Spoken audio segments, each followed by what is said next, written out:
She quickly returned with a cloth bag in her hand. Spreading out the layers of white cloth, there was a pair of bronze scissors.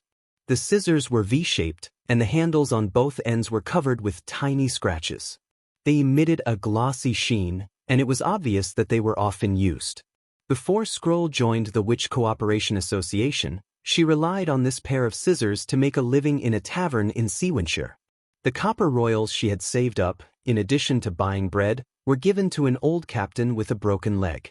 The captain taught her how to read and write until he died of old age. Scroll skillfully unfolded the white cloth, tied it around Anna's neck, and began to trim her long hair. "I have some questions I want to ask you." "What?" Scroll's fingers danced, and the scissors in her palm constantly opened and closed, issuing a crisp clicking sound. Her flaxen hair slipped through her fingertips and fell to the ground. "The book you showed me yesterday recorded many stories, and almost all of them have the same ending. Will the prince marry the princess?" Her hand paused for a moment. That storybook wasn't really a book, but a collection of folk stories she had heard the sailors sing during her 10 years in Seawinshire. It was just that Scroll had deliberately filtered the contents. She didn't want stories that didn't have a happy ending, or stories where the prince and the princess weren't together. Finally, they were put together into a book, and she made it out for Anna to read. She knew that the other side would definitely ask such a question after reading it, but when she really wanted to answer, she couldn't bear to do so. "Most of them are like this. Of course, some princes will marry the daughter of a Grand Duke or Duke. For example, King Wimbledon III of Grey Castle, his wife is the daughter of the Silver Duke." After saying that, Scroll sighed in her heart. Vendy had mentioned to her about Nightingale's worries. Compared to the mature and calm Shadow Killer, she was more worried about Anna, who was getting closer to His Royal Highness. Anyone could see how important this woman was to His Royal Highness. When Anna was present, Roland's eyes always fell on her. She was several times busier than the other sisters. After Nightingale and Vendy's rooms were changed to be shared by 2 people, His Royal Highness only didn't adjust Anna's room. He also explained that when Anna spent the night in the castle, she could sleep in the same bed. He didn't realize that as the owner of this place, he didn't need to explain. Anna was the same. When she was with the other witches, she didn't talk much. Most of the time, she was just a quiet listener. Only when she was with Roland would she take the initiative. If there was anything that could make her eyes leave the book, Scroll bet that it would be His Royal Highness. Unfortunately, Roland was the 4th prince of Grey Castle Kingdom, the future king supported by the witches, while Anna was a witch. Scroll couldn't possibly remind His Royal Highness, so she had to come up with this method to beat around the bush with Anna. She didn't want the two to become estranged, and she didn't want to see a tragedy with no result.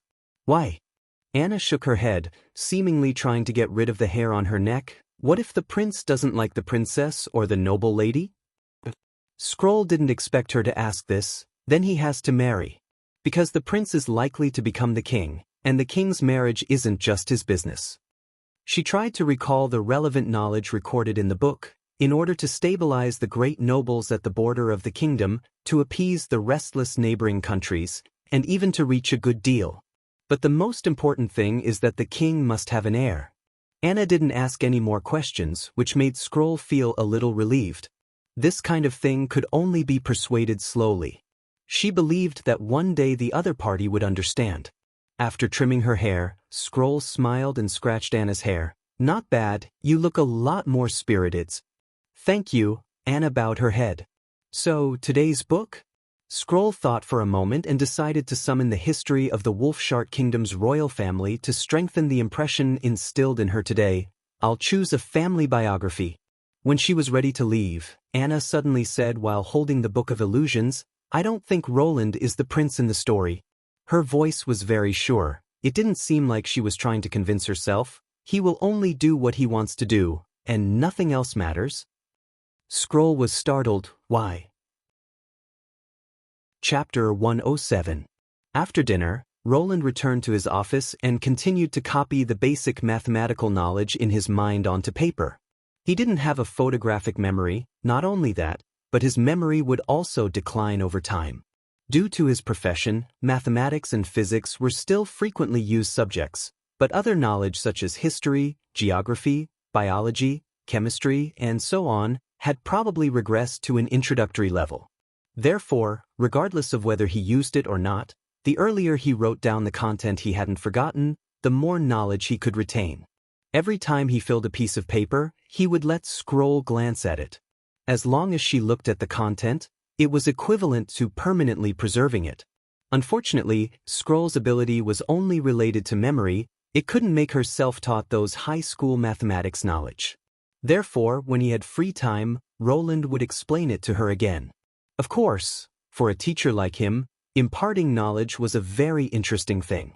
Especially when he saw Scroll's startled expression, or when she suddenly realized something after thinking hard, he felt a special sense of accomplishment in his heart. However, Roland knew that this also had something to do with the target of the teaching. Although Scroll was nearly 40 years old, her magic had greatly slowed down the aging of her face. The skin of her cheeks was still tight and rosy, and her long black hair was simply tied behind her head, making her look mature and capable. The fine wrinkles at the corner of her eyes didn't destroy the overall beauty, but instead served to accentuate her steady temperament. In a movie, she would definitely play the role of an elegant and versatile teacher. But now, he was able to make his teacher dumbfounded. This contrast was quite pleasing to the eye. While Roland was writing from memory, he was also thinking, what was the magic of this world? It was everywhere, whether it was the depths of the North Slope mine or the impassable mountain range, west to the barbarian land, east to Seawinshire, witches could use it to release all kinds of incredible power. If magic was regarded as electricity, then witches were electrical appliances with different functions. But obviously, it was much more incredible than electricity, more like a kind of energy close to the origin. For example, the Witch Cooperation Association's Kara, Vendi said that she could summon 4 kinds of magic snakes, called Death Sentence, Pain, Petrification, and Nothingness, each with different venom effects. Another example was Nightingale. Her mist almost distorted the space around her. The manifestations of these abilities were ever-changing. Apart from the word origin, Roland really couldn't think of any more appropriate words. If he had to give a definition to the origin, it would probably be a rule that was universal and universal. In the latter half of Einstein's life, he was determined to integrate the 4 fundamental forces of the universe into a theoretical framework, which was the so-called grand unification theory. In a sense, what he was doing was searching for the origin. Could there be a universal rule that could be used in any universe? At this point, Roland could not help but let his imagination run wild. Could it be that such a power also existed in his previous world, but there were no witches to release it, so it had been ignored by people? No matter what, Roland could only think about it. After all, with the current level of technology, he could not analyze this power at all. Therefore, promoting industrial development and promoting the progress of civilization was his main task. Perhaps one day, people would be able to directly use this power without the help of witches, a universal super energy that could be transformed into multiple effects at the same time. Just thinking about it made people excited. Your Royal Highness? Seeing the prince's intoxicated appearance, Scroll couldn't help but ask.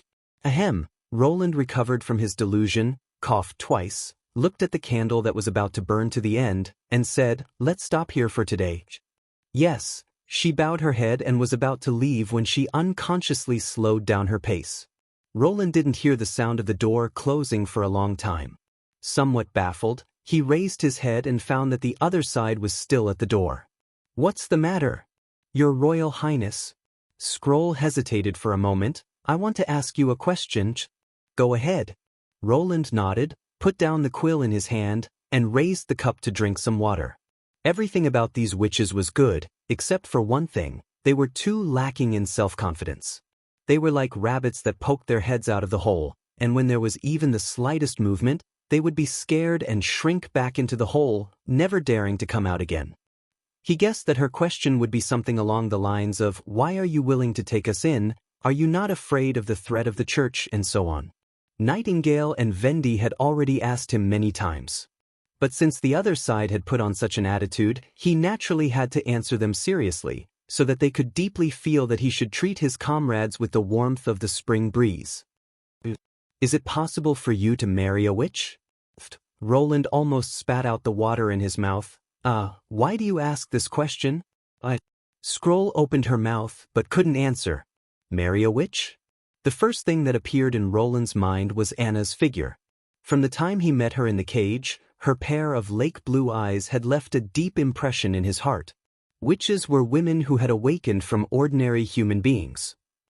Their abilities were outstanding, and from their appearance to their bodies, they were all superior to ordinary people. If they were in modern society, they would certainly be the focus of attention. So, what was there to hesitate about? Since that was the case, he looked at Scroll and replied with a smile, "Why not?" Vendi rubbed her sore shoulders and returned to her room. Her overly heavy chest always brought her a lot of trouble, especially when she was standing on the top of Little Town's wooden shed. She had to raise her hands slightly backward to maintain her body's balance. According to the results of the first trial, Little Town had made a number of improvements. For example, the place where she was standing had a simple shed, not only to shelter her from the wind and rain, but also to protect her from the sun. A ring of bark was hung around the hull to reduce the impact when docking. 2 short cement piles were installed on both sides of the ship to make it easier to fix the ship with hemp ropes. After nearly a month of training, her ability to control the wind had also greatly improved. Now the ship was more stable, and the speed could be fast or slow under the influence of the wind. She also learned to use the existing wind to adjust the magic consumption, so that she could persist for a longer time. Nightingale had finished her bath before Vendi, and was already sitting on the bed in her pajamas waiting for her. But to her surprise, the other side had an irrepressible smile on her face. Did something good happen? Vendi couldn't help but ask. The latter shook her head and didn't say anything, but the smile on her face deepened. Vendi's mouth twitched. After the last night's talk with her, her mood had been low, and it was only after the recent popularity of Gwent in the castle that her mood improved. Why was she suddenly smiling like a flower today? Where had that expressionless and taciturn shadow assassin whom he had first met in Silver City gone? Forget it, Vendi took off her clothes and stepped into the wooden bucket filled with hot water. She probably won a good card. To be continued. P.S. Chapter 108. 2 weeks had passed since the months of the demons, and the snow had turned into a stream that flowed into the Redwater River. After the white gauze had faded, the woods on both sides of the river had once again sprouted, and now it was full of green. The land on the east side of the town had been baked by Anna, and was temporarily used by His Highness as a training ground for the First Army of Border Town. In the field, Carter Lannis held the bayonet sleeve and twisted it twice to check whether the bayonet was securely installed. This was a new invention invented by His Highness, but compared to the automatic operation of the black lump machine and the improved snow powder that could explode when ignited, this thing was too simple and crude. As soon as he held it in his hand, Carter knew that it was not a qualified weapon. In essence, it was nothing more than a sharp triangular piece of iron, with the center line as the datum, slightly folded. Although it had a blade, it was impossible to use it to cut the target. After being bent, the 2 sides of the blade were extremely short, the front was almost non-existent, and the back was only as wide as a thumbnail. Even if it was an enemy without armor, it might not even be able to cut through their clothes. This weapon only had one use, and that was to stab, and it had to be connected to a gun before it could be used. Alone in the hand, it was even worse than a dagger.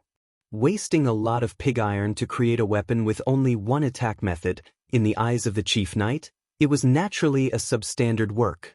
If there was a blacksmith in his territory who dared to do this, he would tie him up and beat him severely.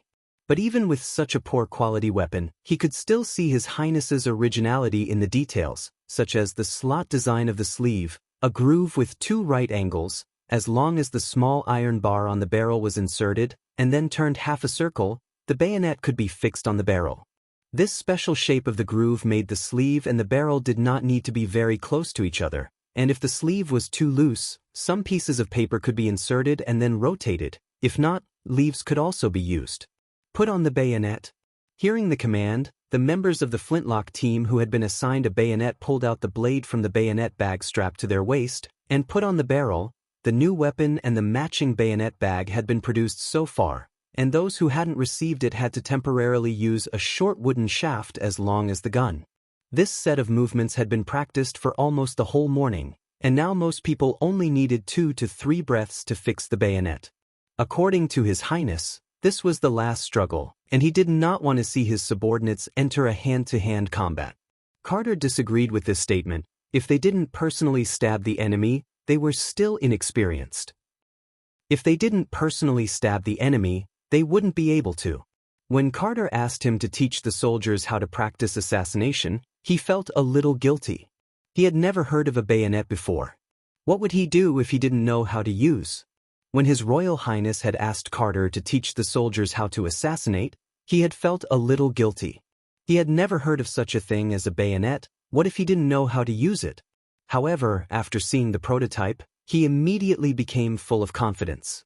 This was equivalent to a shorter spear, and due to the special nature of the blade, it was much easier to use than a spear. The only advantage of the bayonet was that it was easy to train. There was no chopping, lifting, blocking, or sweeping. There was only one movement, stabbing. The chief knight made all the members line up in several rows, and taught them the most suitable stabbing movement, standing with both legs forward and backward, bending their knees, and pushing their arms forward with all their strength. This kind of repetitive training was extremely boring, but what made Carter amazed was that everyone was meticulously completing the stabbing movement. Before winter, they were still a group of weak and lazy civilians, but now they were performing very well. As soon as he shouted the command, they would immediately execute it. Training them was even more worry-free than training his subordinates. Of course, even if he gave them a sword, which was what His Highness called a cold weapon, these people would still not be able to last more than 3 moves. But in terms of willpower, their progress was worthy of him taking a look at them. After practicing for half an hour, Carter let the flintlock team sit down and take a short break. At this time, His Royal Highness also appeared in the practice field, and he was accompanied by a hooded woman.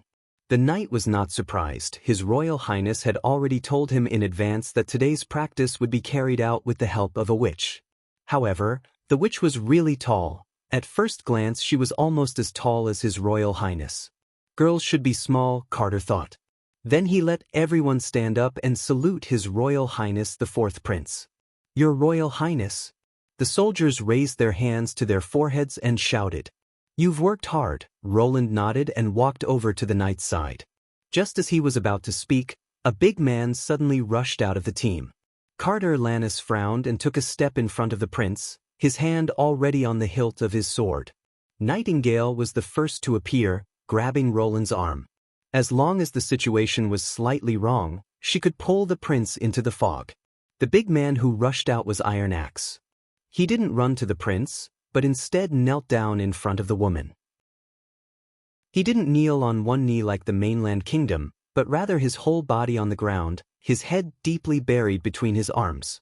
Chief, the flintlock team's training was forced to stop. Tell me what's going on here? In the castle hall, Carter, Echo, and Iron Axe stood in a row, while Roland sat in the main seat and asked with slight dissatisfaction. Discipline, discipline. How many times have I emphasized that the army should have iron discipline? Not to mention the chief, even if they saw the king, they shouldn't be moved. If they really have a request, they can report it. He couldn't help but sigh at the thought of Iron Axe's future. In the end, his cultural quality is not up to speed, and he can't thoroughly understand the meaning of discipline. Your Royal Highness, Iron Axe couldn't help but want to kneel, but before he could, he was stopped by Roland. Stand and speak. Yes, Echo swallowed and said, Lady Silvermoon is the clan chief I served in Iron Sand City. No, Cabago, I'm not the chief. Echo hurriedly said. No, you are, Iron Axe retorted. After the death of your father and brother, according to Majin custom, from that moment on, you are the chief of the Osha clan. I heard that you were sold to the port of Clearwater, but I didn't find you there. I thought you were dead. But Roland interrupted Echo. One by one, Iron Axe, you go first. Yes, your Royal Highness. This story was not complicated. Roland soon understood the general course of events. Echo was originally a member of the Osha clan in Iron Sand City. Her real name was Drow Silvermoon, and her father was the chief of the Osha clan. Chapter 109. However, the Osha clan was defeated in a duel by the Iron Whip clan, who used insidious means behind their back. Not only that, but the clan leader was also killed, and the clan was exiled to the Endless Cape. As the daughter of the clan leader, Drow Silvermoon, also known as Echo, because of her outstanding appearance, was sold as a superior slave to the slave merchants of the port of Clearwater. Iron Axe, because of his mixed blood status, although he was adopted by the Osha clan, he was not regarded as a real Majin by the Sand People, so he was not sentenced to exile. Instead, because of his excellent martial skills, he was fancied by other clans who wanted to recruit him. Iron Axe was grateful to the clan leader for taking care of him for many years, plus he wanted to save Echo, so he did not hesitate to refuse the other clans. After a long and arduous journey, he finally arrived at the port of Clearwater, but he did not know that at this time Echo had already been sold to Grey Castle. Later, one was rescued by a witch and became a member of the Witch Cooperation Association, while the other was disheartened and went to the western region of Grey Castle. Until today, the two of them unexpectedly met again in Border Town. What are you going to do? Roland pondered for a moment. Will you return to the southernmost region with Echo and revive the Osha clan? No, Your Highness. Iron Axe knelt on one knee. I have sworn to the three gods that I will serve you for the rest of my life. When I saw Lady Silvermoon, I was too excited and couldn't control my emotions. Please punish me. What about you? The prince looked at Echo. Do you want to avenge your clansmen?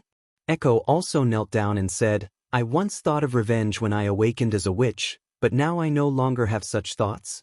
She bit her lip and said, Please let me stay here. I have nowhere else to go. I understand. Stand up, Roland said calmly. You don't have to be like this. I haven't said anything yet. He paused for a moment, then changed the topic. In fact, it's not impossible to help you get revenge. What? Iron Axe's eyes widened. He couldn't believe his ears. Echo didn't have much of a reaction. It was obvious that she didn't have any hope of returning to Iron Sand City. Of course not now. Roland waved his hand. This was not a whim, but something very interesting from Iron Axe's description of the southernmost region. The land there was extremely hot and dry, and the environment was very strange. In particular, the orange flames that erupted from underground could burn for decades without being extinguished. Near the orange fire, one could often see a huge gap in the ground. At the bottom of the fault, the Black Nether River flowed ceaselessly. Be it orange fire or Styx River, Roland felt that they were just petroleum, and it was oil flowing in the open. There was no need to mention how important this black liquid was to the industry. Half of modern wars were caused by it.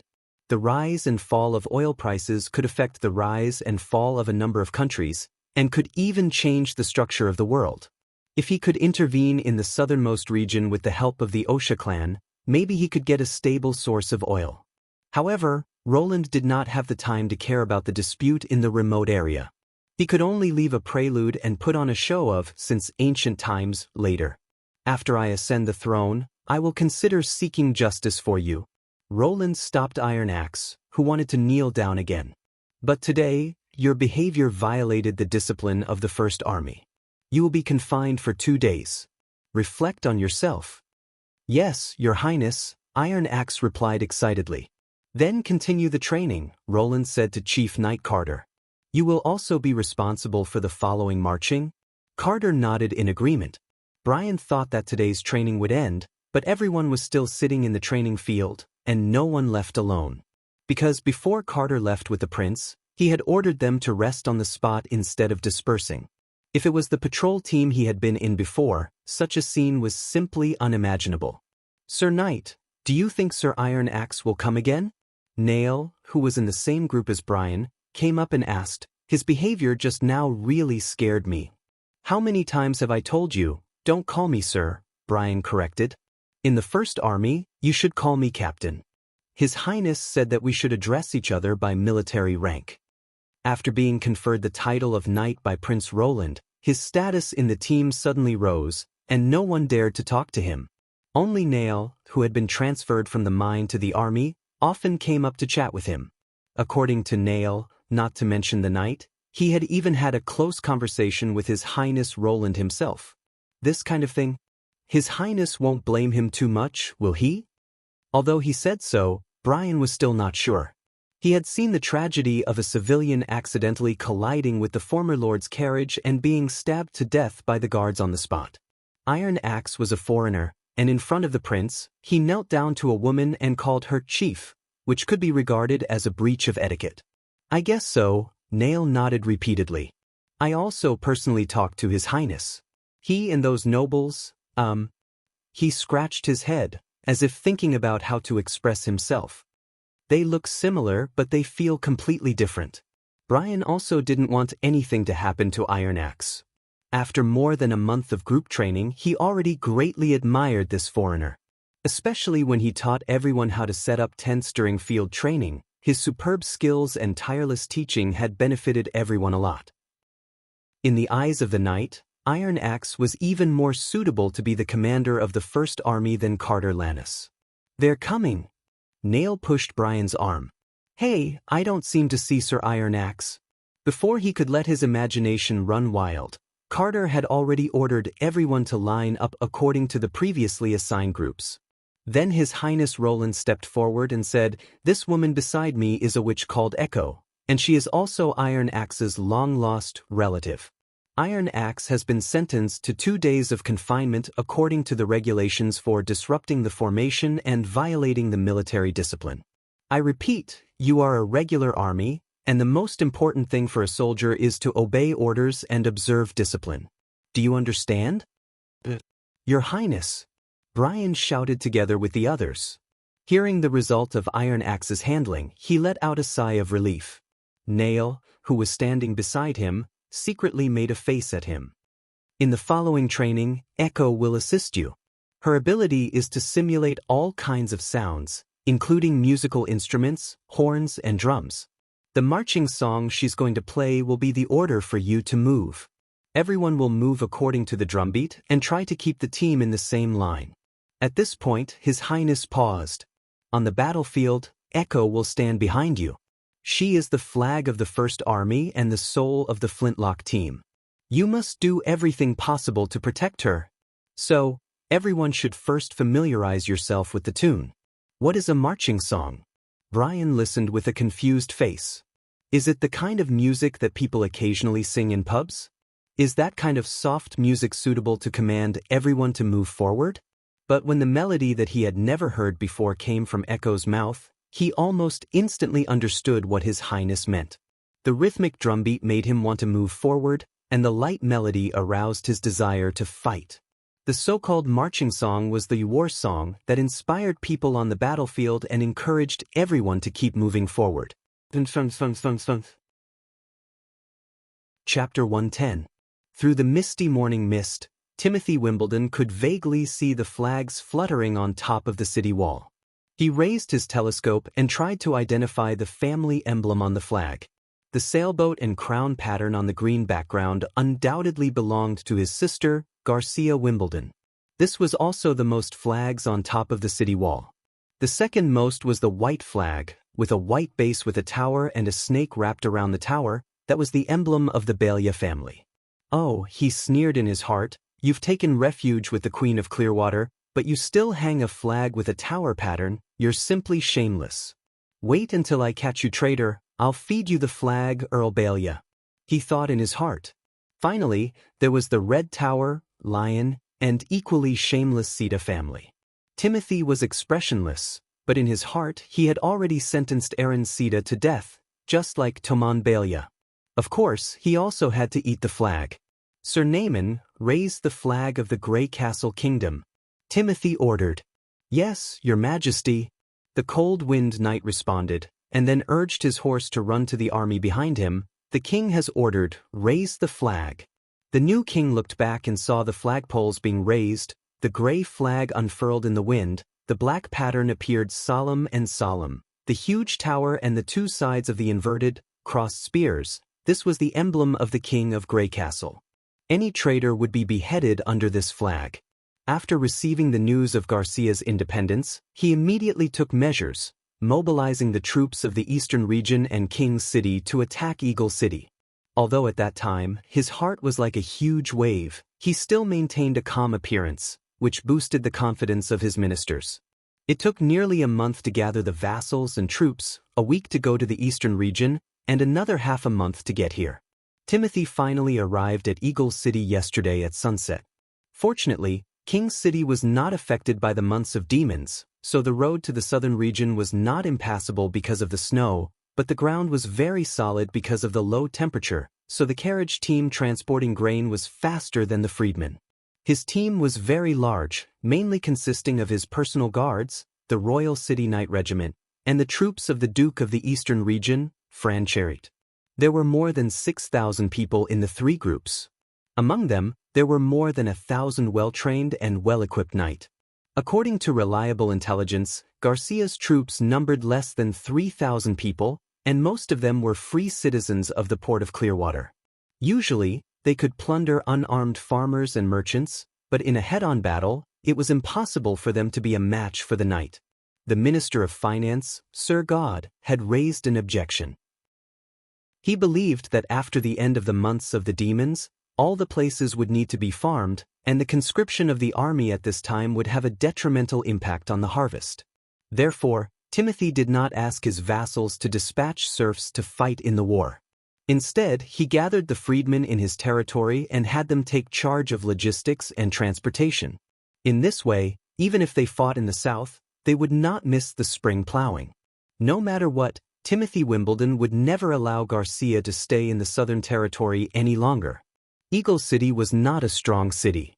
It used to be a market, located in the middle of the surrounding towns. Later, with the development of commerce, it gradually evolved into a city, which lasted for less than 100 years. In addition, in order to promote its pro-business image, the previous lords did not build an insurmountable wall.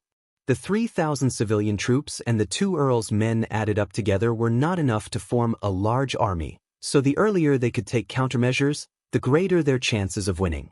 If they gave her a chance to breathe and let her completely integrate the entire Southern Territory, it would be very difficult for them to defeat her. After a night of rest, his men had eaten and drunk to their heart's content and were ready to move out. The sun gradually turned from orange-red to a dazzling gold. The fog began to dissipate, and the brown city wall was revealed. In the eyes of the new king, it was not a real city wall at all. At best, it was just a dirt slope. From the bottom of the slope to the top of the slope, there was no need to use any siege ladders. They could directly climb up with their hands and feet. At the top of the slope, there was a circular wooden fence that was as high as a person's height. It could block refugees and robbers, but it could not block heavily armed soldiers. The people standing at the top of the city wall were sparse. It was obvious that they were not ready to defend the city. Your Majesty, the cavalry responsible for watching the South Gate reported that they have observed the movement of a large group of people. The cold wind knight ran back to the side of the new king, reined in his horse and reported. Timothy handed the telescope to Duke Fran and said in a relaxed tone, "It looks like she wants to escape." The latter carefully watched for a moment, nodded. She can make up her mind so quickly, it can be regarded as a decisive choice. Eagle City is not suitable to defend. If she leaves her troops in the city, we will only be able to catch them in one fell swoop. The Duke said this with a smile. As you expected in the war meeting last night, she did not expect us to come so soon. We arrived at the right time, Timothy said. Even if she wanted to escape, she would not be able to move at night. You are right, marching at night is a big taboo. If she really did that, we would not need to take the initiative to attack. Her troops would collapse without a fight. And once the troops are separated at night, there is almost no possibility of them ever gathering again. In this way, even if she managed to escape back to the port of Clearwater, there would only be a dead end. Therefore, my dear sister must wait until daybreak to command the army to retreat. Timothy looked at Eagle City with satisfaction, thinking that everything she had done was not beyond her expectations. Garcia was too greedy for the symbolic status of Eagle City, So she stationed her troops here. Occupying the mansion of the Southern Guardian was indeed easier to conquer the hearts of the Southern nobles, but the benefits were also accompanied by danger. He deliberately sent a fake army to slowly travel, while he himself led the cavalry to the eastern region, without infantry, and used carriages to transport all the rations. After arriving in the eastern region, the Duke would supplement the rest of the troops, and from the other side of the kingdom, they would take a detour to Eagle City. The cavalry would first block the road, reducing the possibility of spies passing on information. It was impossible for the army to leave at once. Garcia should have received the ambiguous news 2 or 3 days ago, and today at dawn they began to retreat, which could be regarded as a hasty move. Retreating from Eagle City to Clear Spring Town would take a day on foot, and no matter what, 2 legs would not be able to outrun 4 legs. As long as he gathered 1,000 knights to catch up with her troops, chasing them down and killing them, her laughable coalition army would naturally collapse. Unfortunately, Garcia still had the possibility of escaping from his hands. If she left her 3,000 troops, and left by herself, it would not be difficult for her to return to the port of Clearwater alive. After all, I have to go to her lair, in order to finally end this farce, he thought. Your Majesty, according to the previous plan, let's act separately, said Duke Fran. Do you want me to attack the city, and then go through the city through the south gate, or do you want to take a detour? If we take a detour, we will have to walk a long way. It would be better for me to go around from the southwest, Timothy thought. The knights' movements are inconvenient in the narrow streets, and Garcia may also block the streets with debris, hindering the passage of the troops. Even if we take a detour, it will not hinder the follow-up pursuit. Then I'll set off, Your Majesty. Be careful, Timothy warned. Garcia will not leave any troops in the city, so I'm sure there will be a lot of traps. In addition, beware of narrow streets and places with a lot of houses. As long as she ambushes a group of soldiers, they will be able to threaten your safety. Ha ha ha, Duke Fran laughed heartily. Please rest assured, Your Majesty, when I followed your father into battle, I have personally beheaded hundreds of people, but I have never been injured. He waved his hand to the guards around him. Sound the horn, attack. The army behind him surged, and several streams of people came out of the formation. Under the leadership of several knights, they marched towards Eagle City. They were the vanguard troops of the freedmen, and behind them were the armored mercenaries, who were also the main force of the siege. The knight brought by the Duke had all been gathered under his command. Chapter 111. The first batch of cannon fodder did not encounter any resistance and successfully climbed up the slope. The slope formed an angle, slanting to the sky, blocking their footsteps. The fence was not tightly blocked, but left a gap for a spear to pass through. When the attackers destroyed the logs, the defenders only needed to stand behind the fence and use their spears to kill their opponents. However, to Duke Fran's surprise, the people who were originally standing on the wall had disappeared. The entire periphery was currently in a state of undefended. The vanguard troops quickly cut open several gaps with their axes, and after putting down a few logs, they rushed to the top of the wall. After a while, the wooden gate was also put down.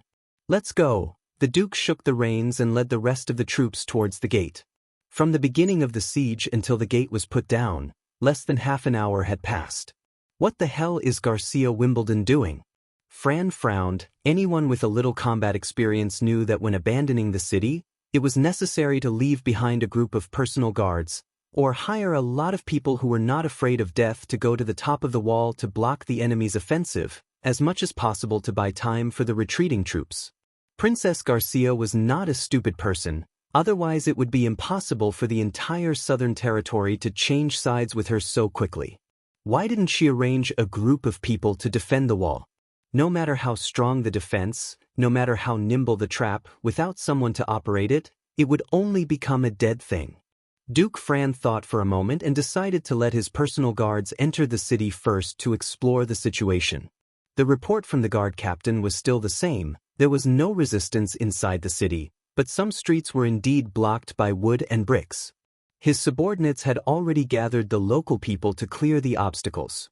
Fran no longer hesitated. He led the rest of the troops into Eagle City.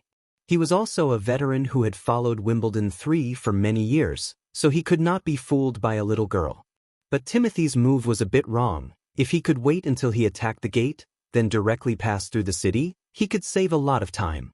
When passing through the gate, the Duke smelled a pungent smell. It was not the usual smell of rotting corpses on the battlefield, but a mixture of pine nut oil, orange peel, and incense. If he took a deep breath, he could even feel some fragrance. What is this smell?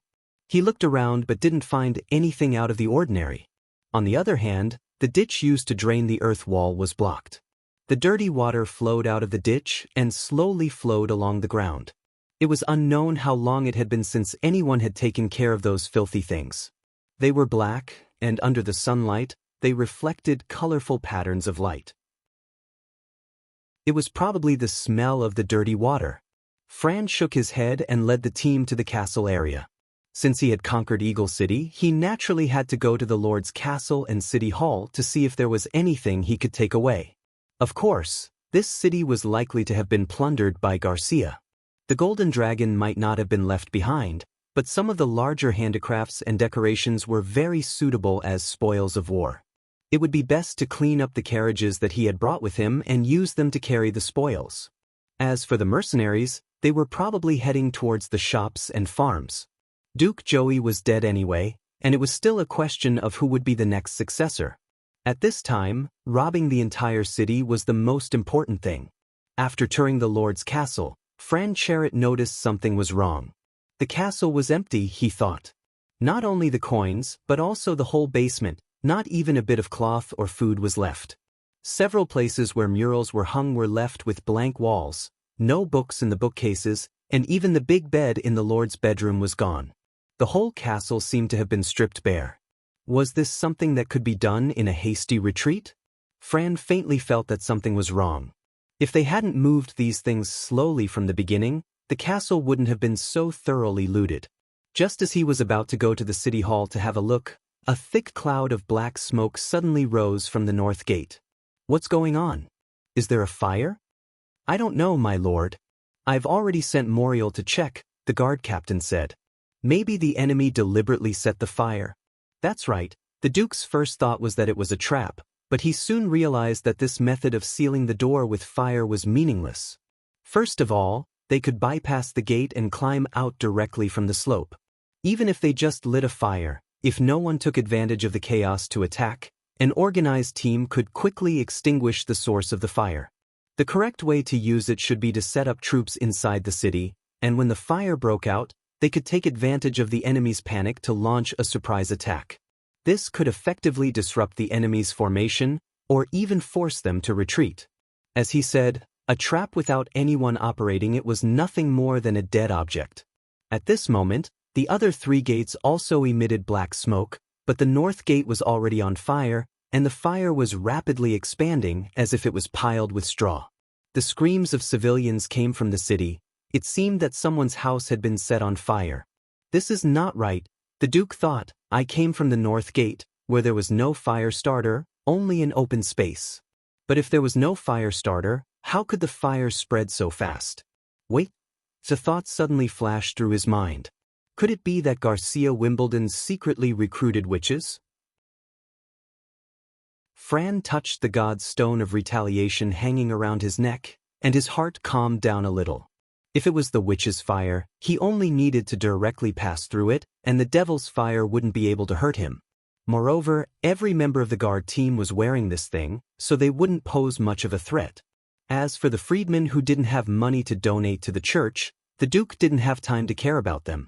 This city was a bit strange, so he decided to go out first. The army could camp at the south gate, where they could monitor Eagle City, and also receive the new king's cavalry. Thinking of this, he ordered the guard captain, "We'll go out of the city from the south, you blow the horn on the way, gather the troops." Everyone immediately set out, but when they arrived near the south gate, they found that the fire had already reached the city, and the houses had been set on fire. The heat wave forced them to retreat. The people who had been hiding in their houses at this moment also ran out. The streets were full of people, and even the guard swords couldn't stop them from fleeing in panic to the open space that hadn't been burned yet. For a moment, everyone seemed to have fallen into a sea of fire, surrounded by smoke and flames. Calm down. You go find a well and use it to put out the fire. Duke Fran quickly issued a series of orders. Don't bother with the houses, just put out the burning obstacles on the street and clear the way. Don't stop the horn, let the others know our position. Your Excellency the Duke. A knight came running from the direction of the city center, and before he could stop his horse, he jumped down from the back of the horse. It was Moriel, who had been sent by the guard captain to the north gate. Your Excellency, the fire at the north gate can't be extinguished. What did you say? Fran asked in surprise. Can't be extinguished? The fire is burning on the black water, she said quickly. Not only will it not be extinguished by the water, but it will also flow along with the water. Your Excellency, now the entire North City is burning. Unextinguishable fire. He murmured, yes, it seems to be the devil's fire. Then the Duke shouted, everyone, don't panic. This is Garcia using the evil witch to release the demonic fire. As long as you are wearing the God's stone of retaliation, even though this fire looks terrible, it will not be able to burn you. So that's how it is. May you be merciful. Moriel subconsciously touched her chest. Your Excellency, what should we do? We have the God's stone of retaliation. What are we afraid of? Everyone, get on your horses, we will rush over. The Duke waved his hand. As long as the devil's fire meets the God's stone, it will naturally disappear without a trace. He paused. Moriel, you take a group of people out first. I will stay here to gather the people who are following us. The female knight nodded. Your Excellency, take care. The others, pay attention to keep up. Chapter 112. The King's City Knight Regiment was like a sharp silver blade, cutting into the rear of Garcia's team. The crowd suddenly became a mess. Many people fell to the ground in panic, and then were trampled to death by the horses. Occasionally, some people pulled out their weapons to resist, but they were pierced by the skillful knight with their spears. Leading this unstoppable torrent, rushing at the forefront of the sharp blade was the chilly-wind knight Naaman Moore. The blue-striped cloak fluttering behind him was particularly eye-catching. Wherever he went, the enemies would avoid him. After a round of killing, the tip of his spear and his sword were stained with blood. Timothy Wimbledon stood on a hillside in the distance, observing the situation of the battlefield. At this time, the tale of the team of 3,000 people was no longer as neat as before. The crowd was getting more and more scattered, and the team's speed almost stopped. They can't hold on for long, Timothy thought. 2 more rounds and his sister's team will collapse. These people have no way to resist the attack of the elite knight of Grey Castle. Most of them don't even have armor. As long as they are hit by a sword, they will completely lose the ability to fight. Almost as he expected, it took an hour to detour around Eagle City, climb over a hill, and then pass through a sparse forest. The Knight Regiment once again returned to the main road. Then he ordered the whole regiment to speed up, and finally caught up with Garcia's team at noon. Timothy divided the Knight Regiment into 3 groups according to what the Duke had taught him. Each group had about 300 people, and they would take turns to attack the enemy's flank and rear. In this way, they could conserve their horses, and in case of an emergency, they could also mobilize reinforcements. In order to avoid being surrounded, the Knight Regiment didn't need to rush into the crowd. They only needed to approach the enemy from the side, accelerate and rush, and then cut off a small part of the enemy's tail, causing dozens of enemy casualties every time. This tactic was obviously effective. After a few rounds, the enemy was killed or injured more than 100 people, but they had no power to fight back. They also wanted to organize a cavalry to fight back, but the equipment and training gap was too big. Compared to the King's City Knight Regiment, the temporarily put-together cavalry was just a group of infantry riding on horses. In a moment, those cavalry who braced themselves to fight were killed and fled. This kind of one-sided massacre was a huge blow to morale. Timothy noticed that some of Garcia's troops had begun to break away from the formation and flee in other directions. It was time to launch an all-out attack, he thought. When the Cold Wind Knight returned with his team, he did not order the next round of attack. Instead, he returned to the Knight Regiment from the hillside. Your Majesty, they are about to be separated. Naaman wiped the sweat from his forehead. The blood in his palms had left a few marks on his face. It was the blood of the enemies. He had been fighting for so long and was still unscathed. Timothy took out his own handkerchief and handed it to him. "Well done. After a short rest, we will give the enemy the final blow." Seeing that the next round of Broken Tail charge had yet to arrive, Garcia's men realized that the decisive battle was about to begin. The huge team completely stopped moving forward and slowly gathered until they were all huddled together. The people at the outermost layer raised their wooden spears. Timothy snorted disdainfully. This was nothing more than a deathbed struggle. Without a barricade or armor, trying to stop the charge of the kingdom's Knight Company with just their bodies of flesh and blood would only result in a crushing defeat. Regardless of whether his third sister was still in the team or not, it would not change the outcome. Perhaps she had already changed her clothes and left, leaving this group of people to stall for time. But he soon found that he was wrong. The Queen of Clearwater's flag was once again raised in the crowd. The green flag fluttered in the wind. The sailboat and the crown pattern made Timothy frown. He raised his telescope and looked at the enemy's formation. He saw a vague figure of a woman standing on the platform set up by several warriors. She raised her hand and seemed to be shouting something. He could not see her face clearly, but the fluttering gray hair revealed her identity. Garcia Wimbledon. Unexpectedly, she did not run. Timothy took a deep breath. Very good. In this way, the farce will end here early. He would not have to go to the port of Clearwater again. When the horses were fully rested, the new king issued the order for the whole army to attack. The knight and his retinue, composed of more than 800 cavalry, under the leadership of the king's Knight Regiment, launched a charge against the enemy. The tip of the sword of the Knight Regiment was still the Cold Wind Knight, Naaman Moore. Just as the Knight Regiment was about to enter the enemy's formation, a large number of people suddenly appeared on the horizon on both the east and west sides. They issued a burst of strange cries and rushed all the way to the center of the battlefield. Timothy could not believe it and stared with wide eyes. Who were these people? There was no flag, no family emblem. The sudden appearance of this army was different from any of the forces in the kingdom. Through the telescope, most of them did not even have armor, and their weapons were also varied. However, in Timothy's knowledge, there was only one kind of people who had a tall and strong figure and a strange face. The Sand Nation of the southernmost region. He no longer needed to guess whether the other side was an enemy or a friend. There was no doubt that Garcia and the Sand Nation had reached some kind of deal, allowing this group of damned foreigners to intervene in the Grey Castle royal power. Thinking of this, Timothy was burning with anger. He turned around and shouted, "Sound the horn, call back the Knight Regiment." But it was already too late. The high-speed charging army simply could not easily turn around. The Knight Regiment plunged into Garcia's formation, and like a hot knife cutting through butter, they directly pierced the position of the Queen of Clearwater. Timothy eagerly looked at the flag that was fluttering in the wind, hoping that it would break.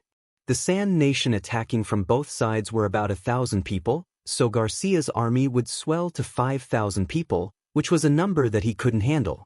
Moreover, the Sand Nation's people were very strong. Falling into close combat would be a great threat to the Knight Regiment. If at this time he could kill the enemy's leader, cut off the flagpole, and destroy Garcia's militia regiment, he still had a chance to win. However, the flagpole swayed a bit, but still stood tall in the middle of the formation. The Sand Nation completed the encirclement, and followed the Knight Regiment to join the battle. If not for this batch of reinforcements, Garcia's 3,000 outlaws should have already been defeated, but at this moment, they were still persisting, like a swamp, slowly dragging the Knight Regiment into it. The horn of retreat resounded through the battlefield, one after another. The Knight Regiment rushed out and approached Timothy, but there were still many people trapped in the enemy's formation, including the Cold Wind Knight. He was entangled by a 9 feet tall foreign warrior, and was already gasping for breath. The other side waved a giant wooden stick, creating a small empty space around the two of them. Naaman's mount had already been smashed to death. He relied on his extraordinary reaction and agility to dodge left and right, but the thick armor quickly consumed his remaining strength. Finally, when he dodged sideways, he lost his footing and was hit in the chest by a sweeping wooden stick. The strength was so great that the armor sank into his body, and the wooden stick broke into two. The blue cloak slowly fell, and disappeared into the crowd. Chapter 113. Since the end of the months of the demons, it had only rained twice in the western region. The rest of the time, it had been sunny, as if it was making up for the winter. The previous musty smell in the office had been swept away, and the air became fresh and natural. When he opened the window, he could smell a light fragrance from the garden from time to time. By now, the land route between Border Town and Longsong Stronghold had basically been restored, and Roland had become particularly concerned about the movements of Longsong Stronghold. According to the situation of the previous year, after the land route was restored, there would soon be merchants going to Border Town to sell their daily goods, but so far he had not seen a single merchant from Longsong Stronghold. In the past week, the First Army had entered the comprehensive training stage, including the defense line and field pursuit.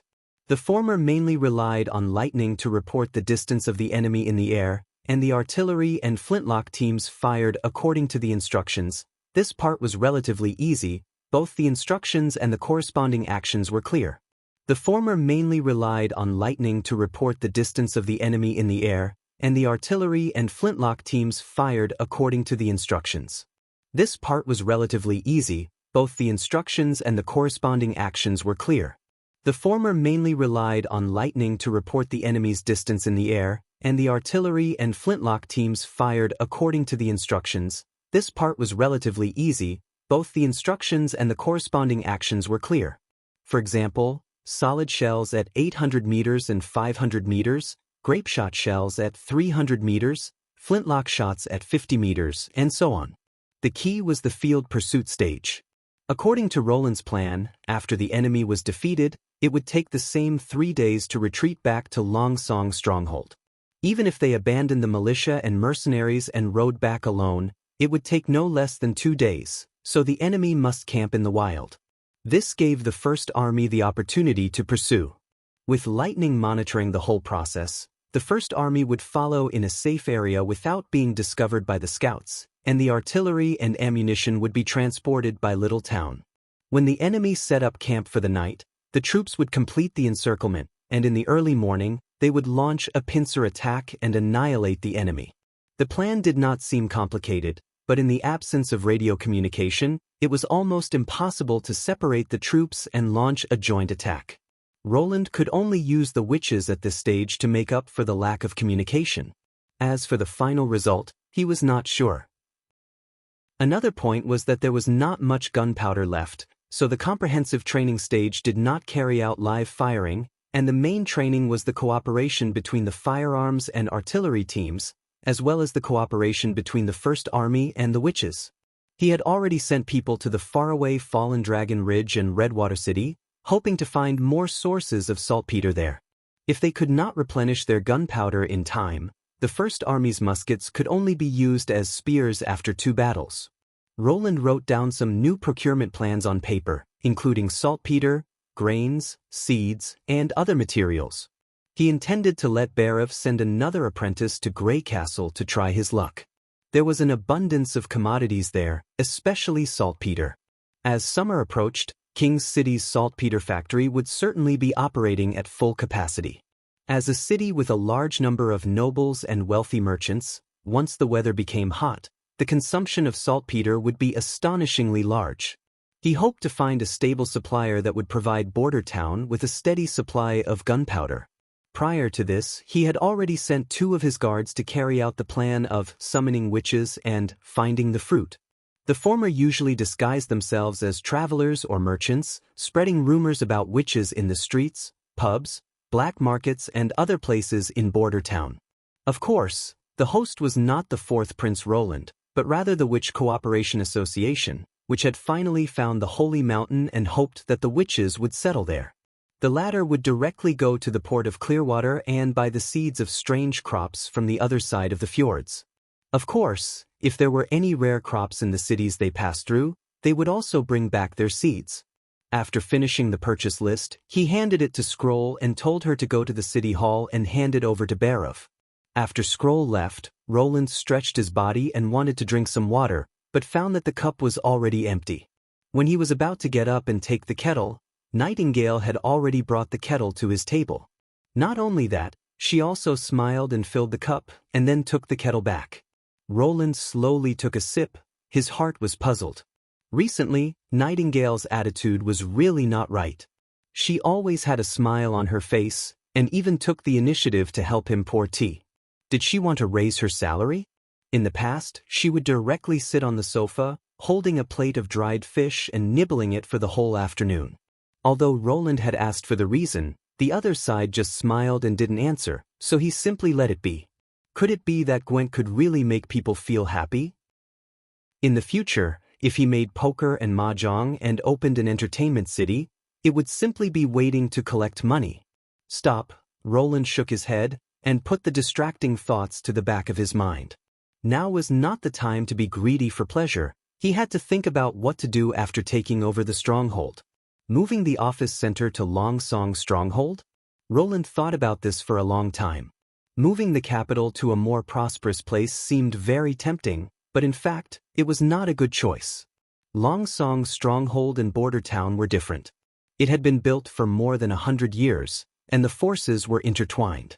The territory was managed according to the system of enfeoffment, and even the lord of Longsong Stronghold would find it difficult to stick his hand into other territories. If he wanted to completely transform it into his own territory, it would be almost impossible to achieve without setting off a revolution. Not to mention in that kind of place where crooks mixed with honest folk, his own safety factor could not be guaranteed. He didn't want to be shot by a radical aristocrat while walking on the street. But Border Town was different. The territory was completely under his control. The surrounding land was vast, and there was no urgent need to expand the territory. Most of the people were composed of miners and hunters. After successfully resisting the months of demons, his reputation in this area had also risen. More importantly, after the propaganda of the First Army, which was composed entirely of the people, most of the people accepted the existence of witches. Compared to the church's far-reaching influence in Longsong Stronghold or other urban areas, Border Town could easily develop into a place where witches could live. Therefore, Roland still decided to make Border Town his own core area. As for Longsong Stronghold, he could support other people to manage it, as long as they could provide him with a steady flow of labor and tax revenue. What he lacked the most right now were people and money. Roland's initial idea was to use Longsong Stronghold's money to hire people from Longsong Stronghold to add bricks and tiles to Border Town. The golden dragon that was plundered from the defeated nobles would be returned to the hands of the people and then collected in Longsong Stronghold through taxes. After Longsong Stronghold handed it over to him, he would then spend it. In addition, he could also use some preferential policies to keep some people with special skills for a long time. However, these were still only a general framework. For example, who to support as an agent, specific tax policies, all these had to wait until the end of the war to consider.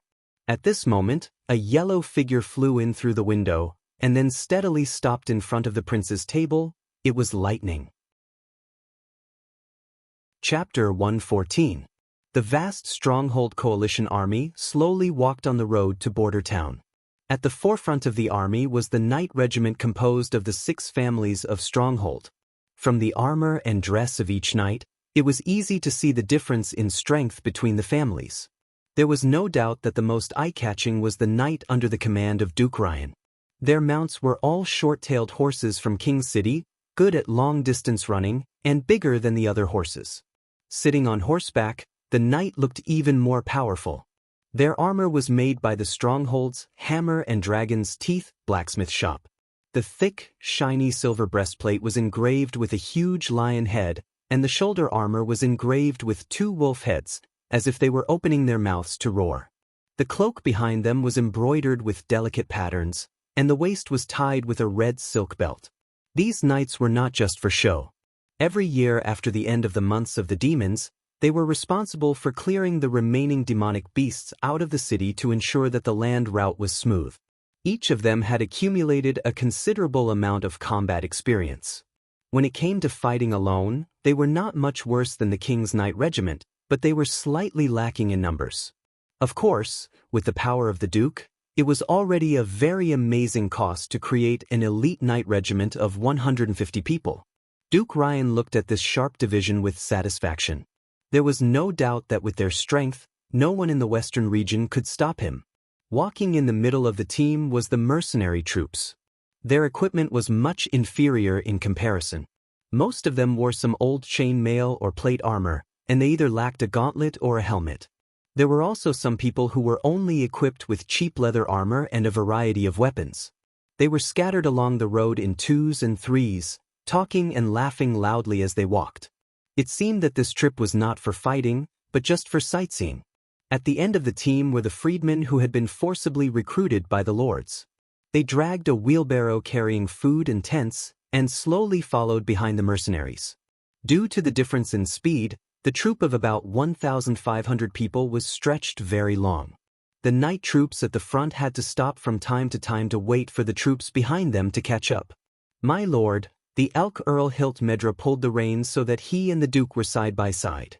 We still have half a day's journey to Border Town. If all goes well, we should be able to arrive at the dog hour, 4 p.m. At that time, should the troops rest for the night and wait for the next morning before moving, or should they immediately attack the Lord's castle? Don't tell me you want to sleep in the wilderness. At night, I think we should be lying in the castle's big bed, not in the wet mud.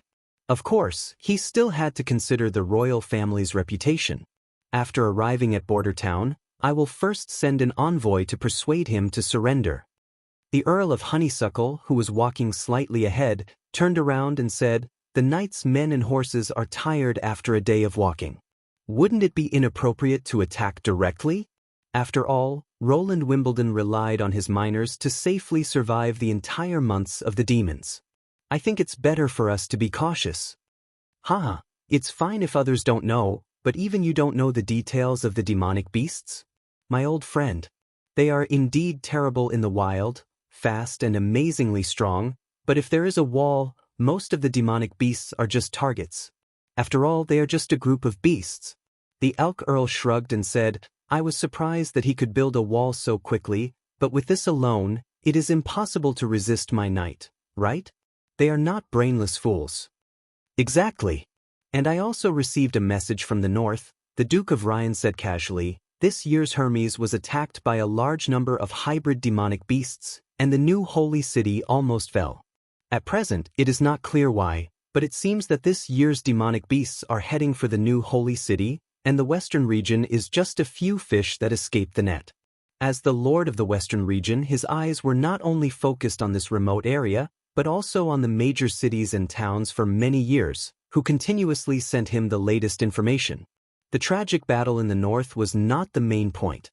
A few days ago, he received a secret report from Cliff City, saying that the new King Timothy and Queen of Clearwater Garcia had a fierce battle in the Eagle City of the southern region, and according to the previous news, Timothy's team should arrive in Eagle City in a month. The letter did not mention the battle, only described that when Timothy returned from Cliff City, there were only a few of the thousands of troops left, and he was even unable to block the road as he did when he came. Some people also saw that Eagle City was set ablaze, and the rising black smoke column was almost at the same level as the clouds, and the residents of the surrounding towns witnessed this spectacle. There was no doubt that, regardless of whether the Queen of Clearwater was killed by Timothy or not, such a tragic loss was a serious blow to the new king. This secret letter made the Duke of Ryan restless, and overnight he sent many of his trusted aides to King's City and the eastern region, hoping to find out Timothy's current situation. If this battle between the two kings had the opportunity to destroy the new king's unstable regime, he absolutely did not mind adding another torch to the fire. If he wanted to be an independent king, now was almost the best opportunity. The soldiers in the north were buried at the foot of the holy city, and the south had just experienced a war, and obviously needed to lie down and lick their wounds. Not to mention the eastern region and King's City, it was likely that they would not be able to recover for a few years. As long as he pulled a group of people to eat the north, he could tear Grey Castle in half. At that time, his territory and population would be comparable to the continent's northernmost kingdom of Eternal Winter, and his strength would be able to compete with Grey Castle in the southeast. And he, Osmond Ryan, would be the first king of this land. Thinking of this, The Duke showed a proud smile. He hoped that after this farce ended today, tomorrow he would immediately set foot on the road home with the prince. If he was lucky, 3 days later he would be able to receive good news from his trusted aides in the castle. When the sun gradually set in the west, approaching the peak of the mountains, Ryan saw the looming outline of Border Town Castle, and outside the town, a group of densely packed figures. "Father, Your Excellency," Ren Med, who was responsible for leading the way in front of the team, rushed back to report, "Those people in front should be the fourth prince's guards. They are all armed, and it seems that they do not welcome us." "That's good, at least we don't have to bother going to the castle to invite him," the Earl of the Elk family said with a smile. "Go inform the knight to slow down, we are still far away from the charging distance." "Yes, father." Ren accepted the order and left. Duke of Ryan raised the telescope, looking at the enemy's formation. The team in the mirror looked very strange. They were holding strange weapons, standing next to each other in 2 dense rows. If the weapon was a spear, then it was impossible to see the spear tip, and the grip was too short. Moreover, the enemy's formation was too unreasonable. Such a thin line of defense, wouldn't it be easy to break through? This made the Duke a little confused. Even if the prince didn't have any military knowledge, he still had the knight and his guards. It was impossible for them to accompany him, right? After thinking for a moment, the Duke decided to let the mercenaries take the lead, and the knight's troops temporarily stopped in the charging acceleration area to wait for orders, to see what the prince was planning. Of course, the messenger to persuade the prince to surrender was still needed. Duke of Ryan called for a guard. "You go and tell the prince, I have no intention of hurting him, but the decree of King Timothy Wimbledon has arrived. I have no choice but to obey. If he puts down his weapons and surrenders now, he will not suffer any harm, and I will escort him back to King's City in accordance with the treatment of a prince." Chapter 115. When the enemy appeared in his field of vision, Vanner saw those fully armed knight, riding tall horses and wearing shining armor, slowly approaching the town. Usually, a lord knight in the town was a high and mighty existence. Now, nearly 100 of them had come out at once. This scene made him suck in a cold breath. Vanner felt his palms sweating again, just like when he stood on the wall and faced the demonic beasts for the first time, but this time, he was facing the same kind of noble coalition of Longsong Stronghold. "That's not right." He spat and threw his thoughts aside. "Same kind? When did those nobles treat you as one of their kind?" He laughed at himself. This trip was to seize Border Town and bring the North Slope mine back under the control of Longsong Stronghold. More importantly, they even intended to drive His Royal Highness out of the Western region, which was unacceptable to all the members of the First Army. Yesterday, His Royal Highness had made it very clear in his speech before the war that Timothy Wimbledon, His Royal Highness' brother, used tricks to seize the throne and killed the old King Wimbledon III. Originally, Vanner didn't have any opinion on these things between the royal family and the nobles. It didn't matter who became the king. But the Duke Ryan wanted to take this opportunity to take away His Royal Highness' territory, which was too much. Think about it, before His Royal Highness came here, what was Border Town like? The former lord seemed to be an earl, who was rarely seen. When he bought furs, he brought his guards with him, and often bought the good goods from the hunters at low prices. When the months of demons came, he was the first to escape, and when the townspeople suffered in the Longsong Stronghold slums, he never cared about them. Now, under the rule of His Royal Highness, Border Town was getting better and better. These changes were visible to everyone. Vanner thought, the more the miners produced, the more they got paid. After His Royal Highness put the black machine into the North Slope mine, the extra output was still counted as the miners' pay. Whether it was the construction of the wall or the gravel of the mine, the villagers were paid on time. This winter, no one even starved or froze to death. Of course, the biggest change was the militia, now the First Army. With them guarding the town, no one had to curl up in the cold wooden shed of Longsong Stronghold in winter, begging those big shots to give them a mouthful of food. If His Royal Highness was gone, would the Duke allow the First Army to exist? Vanner took 2 deep breaths and wiped his sweat on his clothes. Of course, they would not allow it. The nobles of Longsong Stronghold did not care about the lives of the townspeople. This was exactly what His Royal Highness had said. Only an army composed of the people would be willing to fight for the people. He raised his head and looked at the left side of the sky. There was a black dot circling in the distance. If he didn't look carefully, he would have thought that it was a huge bird. It was Lightning, the firing commander of the artillery team. She used the trees on both sides of the road as cover and observed the enemy's movements from above. When she flew back, Vanner also noticed that as long as she did not take the initiative to fly to the open area, the people below would only see the branches on both sides when they looked up, and it would be very difficult for them to find the witch who was scouting in the sky. Within a quarter of an hour, Lightning had flown close to the front of the formation and flashed a green ribbon. This meant that the enemy had entered the firing range of 1 kilometer. Vanner still did not know how far the 1 kilometer mentioned by His Royal Highness was, but when he saw the green signal, he subconsciously followed the rules of the comprehensive maneuver and shouted the command to load and adjust the firing angle. The 4 artillery teams quickly completed this set of actions. The muzzle was adjusted to the 3rd gear, and the gunpowder and solid shells were loaded into the barrels. Vanner had thought that after standing on the wall and fighting against the demonic beasts, he could already be regarded as experienced, but today he found that compared to Iron Axe and Brian, he was still far behind. In the afternoon, when they were assembling, his heartbeat had been difficult to stabilize. But when the 2 men led their respective teams into the firing position, they not only looked normal, but he could even hear a trace of eagerness in Brian's voice. But until now, he still had not recovered his calm, and even the Rodney brothers seemed to be performing better than him. This made Vanner somewhat depressed. He licked his dry lips and looked for Lightning's position again. At this time, the enemy suddenly slowed down a lot. "What are they doing?" Rodney asked. "I don't know." Cat's Claw opened his eyes wide and looked around. "It seems that they are adjusting the formation. Their people look a bit messy." "They are waiting for the troops behind them," Jop said with a trembling voice. "It is impossible for Lord Knight to fight alone. There must be a large number of people behind them." "You even know this?" Narsen curled his lips. "I have seen it. A Lord Knight will bring at least 2 squires, as well as a dozen serfs to carry their provisions." He counted with his fingers. "You see, a Duke of Longsong Stronghold has at least 100 knights under his command, right? There are at least 300 people who can fight on horseback. Adding the earls and viscounts in the territory, there are even more. There are also mercenaries. They live on the edge of a knife. They kill without blinking an eye. We only have a total of 300 people." "Less than 300 people," Vanner corrected in his heart.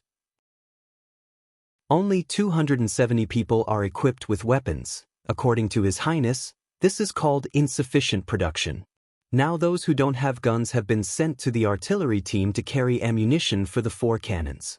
But seeing that there were still people who performed worse than him, he felt a little better. "That's the mercenaries, they are coming," Jop whispered. Vanner raised his head and looked, only to see a group of people dressed in a variety of clothes gradually occupying the front of the battlefield. They didn't ride on horseback, nor did they line up, but instead gathered in 2s and 3s in the middle of the battlefield.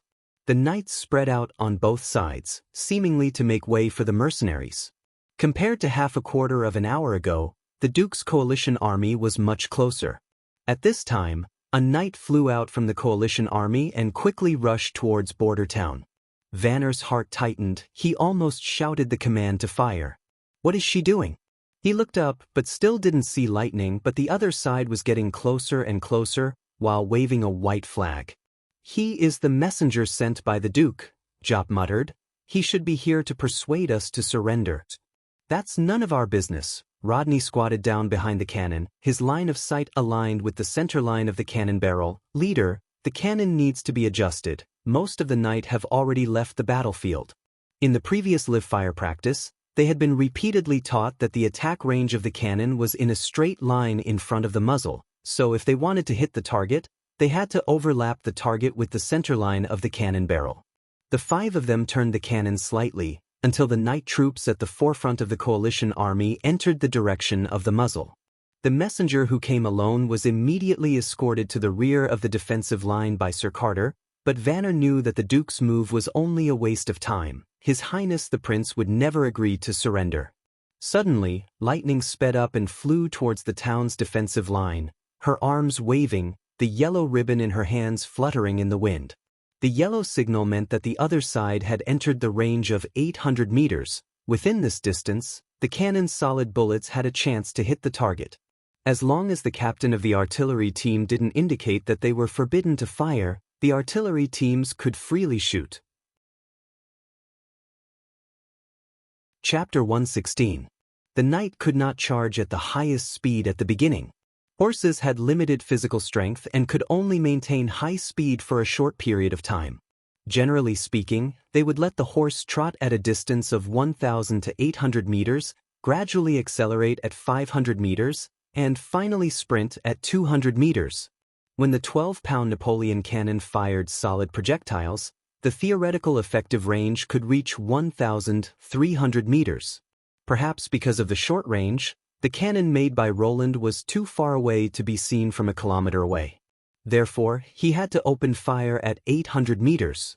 At this time, the accuracy of the cannon was guaranteed, and the shell would still bounce forward after landing, causing line damage. The probability of hitting multiple targets was still relatively high. In order to let the mercenaries go first, Duke of Ryan ordered the knight to wait in the acceleration zone. In the past, this was an absolutely safe zone. Bows and crossbows could not threaten the knight, and the latter had enough distance to increase the speed of the horse. The low efficiency of the mercenaries caused the knights who were already in position to pull their mounts to a halt and wait quietly. For the artillery team, they were almost fixed targets. The Duke did not know that when his troops stepped on this land, they had already fallen into the battlefield that Roland had prepared. The middle road was flat and spacious, and both sides were filled with plants catalyzed by leaf. It looked like an ordinary grassland, but under the knee-high weeds were thick vines, like tripping ropes. If the cavalry wanted to outflank the defensive line, they could only advance at a very low speed. Within a kilometer, the distance was marked by Soroya. It might not be clear on the ground, but in the eyes of Lightning, who was overlooking the whole situation from the air, the battlefield was accurately divided into several sections. Different colored marks represented different distances. The enemy was advancing on a ruler. The artillery team did not need to calculate the angle of the muzzle, they only needed to follow the predetermined steps in the maneuver. The 12-pound cannon of Vanner Group was the first to roar. A large amount of gas produced by the detonation of the gunpowder pushed the projectile outward. When it flew out of the muzzle, it had accelerated to more than 400 meters per second. Almost in the span of 2 breaths, the shell hit the ground with a whistling sound, passed between 2 knights, and fell into the grass beside the road. The splashing soil and gravel startled the horses. One of them did not have time to react and accidentally fell off the horse. The other 2 cannonballs also missed, causing a trail of dust to rise. In the first round of firing, only the last group of cannons was lucky. There was no one in front of the iron ball. A knight happened to pass in front of it when he was controlling his frightened horse. His armor was useless in front of the huge kinetic energy. After the iron ball pierced through the thin iron skin and flesh, it bounced a little on the ground and broke another knight's calf. The knight's horse was also cut open, and its internal organs flowed out on the ground. If the knights were in the normal acceleration phase, they would have adjusted the angle of fire for the next round of bombardment. But this sudden attack had clearly shocked the Duke's coalition army. They did not even know where the attack came from or how it was launched. The speed of the cannonball was beyond the ability of the naked eye. The knight did not receive the order, but he could not see the speed of the shell. The Vanner team completed the reloading process as fast as possible, and the second round of bombardment began. Under the hot weapons, the flesh and blood were exposed to the fragility and softness of the body. Once the iron ball passed by, it would be an irreversible injury. The knights who were hit directly not only had their limbs broken into several pieces, but also blood splattered everywhere. Only when the shell fell to the ground and formed a second ejection, people could faintly see a vague black ghost, wantonly taking the lives of its companions in the crowd. After 2 rounds of bombardment, the Duke finally connected the fire, roars, and inexplicable attacks in the enemy camp. The enemy seemed to have an incredible weapon, whose range was far beyond the crossbow, almost comparable to the fortress's trebuchets. Thinking of this, the Duke ordered his men to blow the horn to attack. As long as the distance was closed, this long-range weapon would basically lose its effect. However, the knight showed a completely different reaction.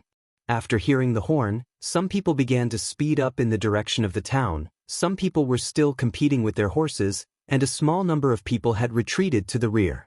Coupled with the swarming mercenaries, the whole scene was chaotic. The attacking knight returned to the main road, and the gunner team immediately became busy.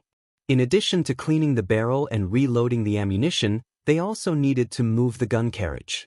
At this time, Lightning once again returned to the line of defense, and the ribbon in her hand was replaced by a red one. The red signal meant that the enemy had approached within 500 meters, and at this distance, the cannons could hit more than 80% of the targets. Vanner shouted, "Level the firing angle." After the deafening roar, he did not even have time to observe the results of the battle, and directly turned to the ammunition delivery staff and shouted, "Shotgun, send the shotgun up." In the artillery training, His Royal Highness had repeatedly stressed that if a red signal was seen and the barrel was loaded with solid shells, they should immediately fire and load the shotgun. If it had not been loaded, they should change to the shotgun and wait for the enemy to enter the range of 300 meters before shooting. The canister shell looked like a barrel-shaped tin can filled with finger-sized iron pellets and sawdust. The diameter of the can was smaller than the barrel, so after filling the canister shell, an extra thin piece of wood had to be stuffed in before the canister shell was filled. When they waited for Lightning to send the purple signal, the 4 cannons almost simultaneously opened fire. This was also the first time that Vanna used the shotgun for live firing. According to His Royal Highness, the shotgun was not easy to recover after being shot, so he only practiced the procedure without igniting it. Today was the first time that he witnessed the amazing damage caused by this special shell. After the tin barrel flew out of the muzzle, because of the huge pressure difference, the iron balls inside rained down on the enemy, and the knight within 300 meters was suddenly covered by a metal storm. Blood spurted out of the bodies of the men and horses, and they instantly fell down like wheat being cut down. Some iron balls still had a lot of kinetic energy after penetrating the human body, so the overlapping targets could not escape this disaster. The knight, who were lucky enough not to be covered by the barrage, finally approached the sprinting distance. There was only one thought in their minds, that was to break through this thin line of defense and slaughter those cowards who only knew how to hide behind the line of defense and use evil weapons. It only took a short 20 breaths to cross the last 150 meters. The remaining knight lowered their bodies and accelerated their horses to the highest speed. However, this 150 meters seemed to be close in front of them, but it was actually an unreachable distance. The last round of shotgun fire completely destroyed the fighting will of the knight. Within a range of 100 meters, the iron balls, which were not easily deformed, could already penetrate 2 or 3 people. The conical area in front of the muzzle became the domain of the Grim Reaper, and almost none of the more than 20 knight who rushed at the front was spared. The only difference was that they were hit by a few bullets. The team collapsed. There was no way to recover the team that had collapsed because of fear. The knight in the back turned their horses around and wanted to escape from the battlefield. Seeing the knight regiment scattering in all directions, the mercenaries were naturally not willing to take a step forward. They had always worked for money, and they would never risk their lives to do this kind of unprofitable business. Now that it was time to retreat, the mercenaries ran away much faster than when they came. The tide of defeat engulfed the Duke of Ryan's coalition forces, and the situation quickly became out of control. The people squeezed back and fled, and those who were pushed down were trampled to death. No one had time to care about others, and they only hated themselves for not having 2 more legs. Chapter 117. This was the first time Carter Lannis had seen such a battle. More than 300 knight had formed a huge lineup, but they had not even touched the edge of the defensive line before they were completely defeated. Until the end, they were not able to enter the 50-meter range. That was the firing line drawn by His Highness. Only after crossing the 50-meter range were they allowed to open fire. 4 cannons forcibly contained the opponents within the 100-meter range. Within the 150 to 100 meter range, there were 20 corpses lying in disorder, and these people, like himself, were all skilled knight, otherwise, it would have been impossible for them to control the horses to move forward at high speed under the roar of the cannons. Carter was glad that he was not one of them. He had a faint premonition that the future war would become very different, and with such a powerful force, Roland Wimbledon would ascend to the throne sooner or later. After seeing the tragic battlefield, a few people in the First Army began to feel dizzy, vomiting and other adverse reactions, but because it was not close combat, the shock of killing the enemy with cannons was less than that of killing the enemy with a blade, so the reaction was not serious. Carter selected a group of hunters who were accustomed to seeing severed limbs and blood to collect the bodies of the dead, and at the same time to search for those who were still alive. The sun gradually set behind the mountains. Carter looked at the blood-red sky and the crows in the distant woods. He suddenly felt a trace of desolation. The era of the night was over. Duke of Ryan had not been able to come back to his senses. He did not understand how they were defeated. The line of defense was obviously as thin as a cicada's wing, as long as a light poke could penetrate it, but the knights scattered in all directions as if they had seen the devil. In fact, he couldn't even blame others, because the ones who charged at the forefront were the elite knights under his command. His personal guards cut down several people, making the swarming mercenaries avoid the Duke's position, but that was all. No matter how much he roared, he was unable to control his defeated subordinates. In desperation, Duke of Ryan had to follow the flow of people to retreat. This retreat was nearly 10 miles. When night fell, the Duke chose a place near the riverbank to set up camp. The missing knight and mercenaries followed the torches and approached, but most of them were still missing. To make matters worse, the freedmen had not hesitated to leave their carts and provisions behind in their retreat, and tonight they had to kill a few horses for their provisions. In the largest tent in the camp, the nobles of the 5 families gathered together and looked at Duke Ryan with pale faces. The latter did not look any better. Can anyone tell us what kind of new weapon they are using? It's farther away than a crossbow, and it's not like a catapult where you can see the thrown stones. He glanced at Ren Med. You were also at the front. Did you see anything?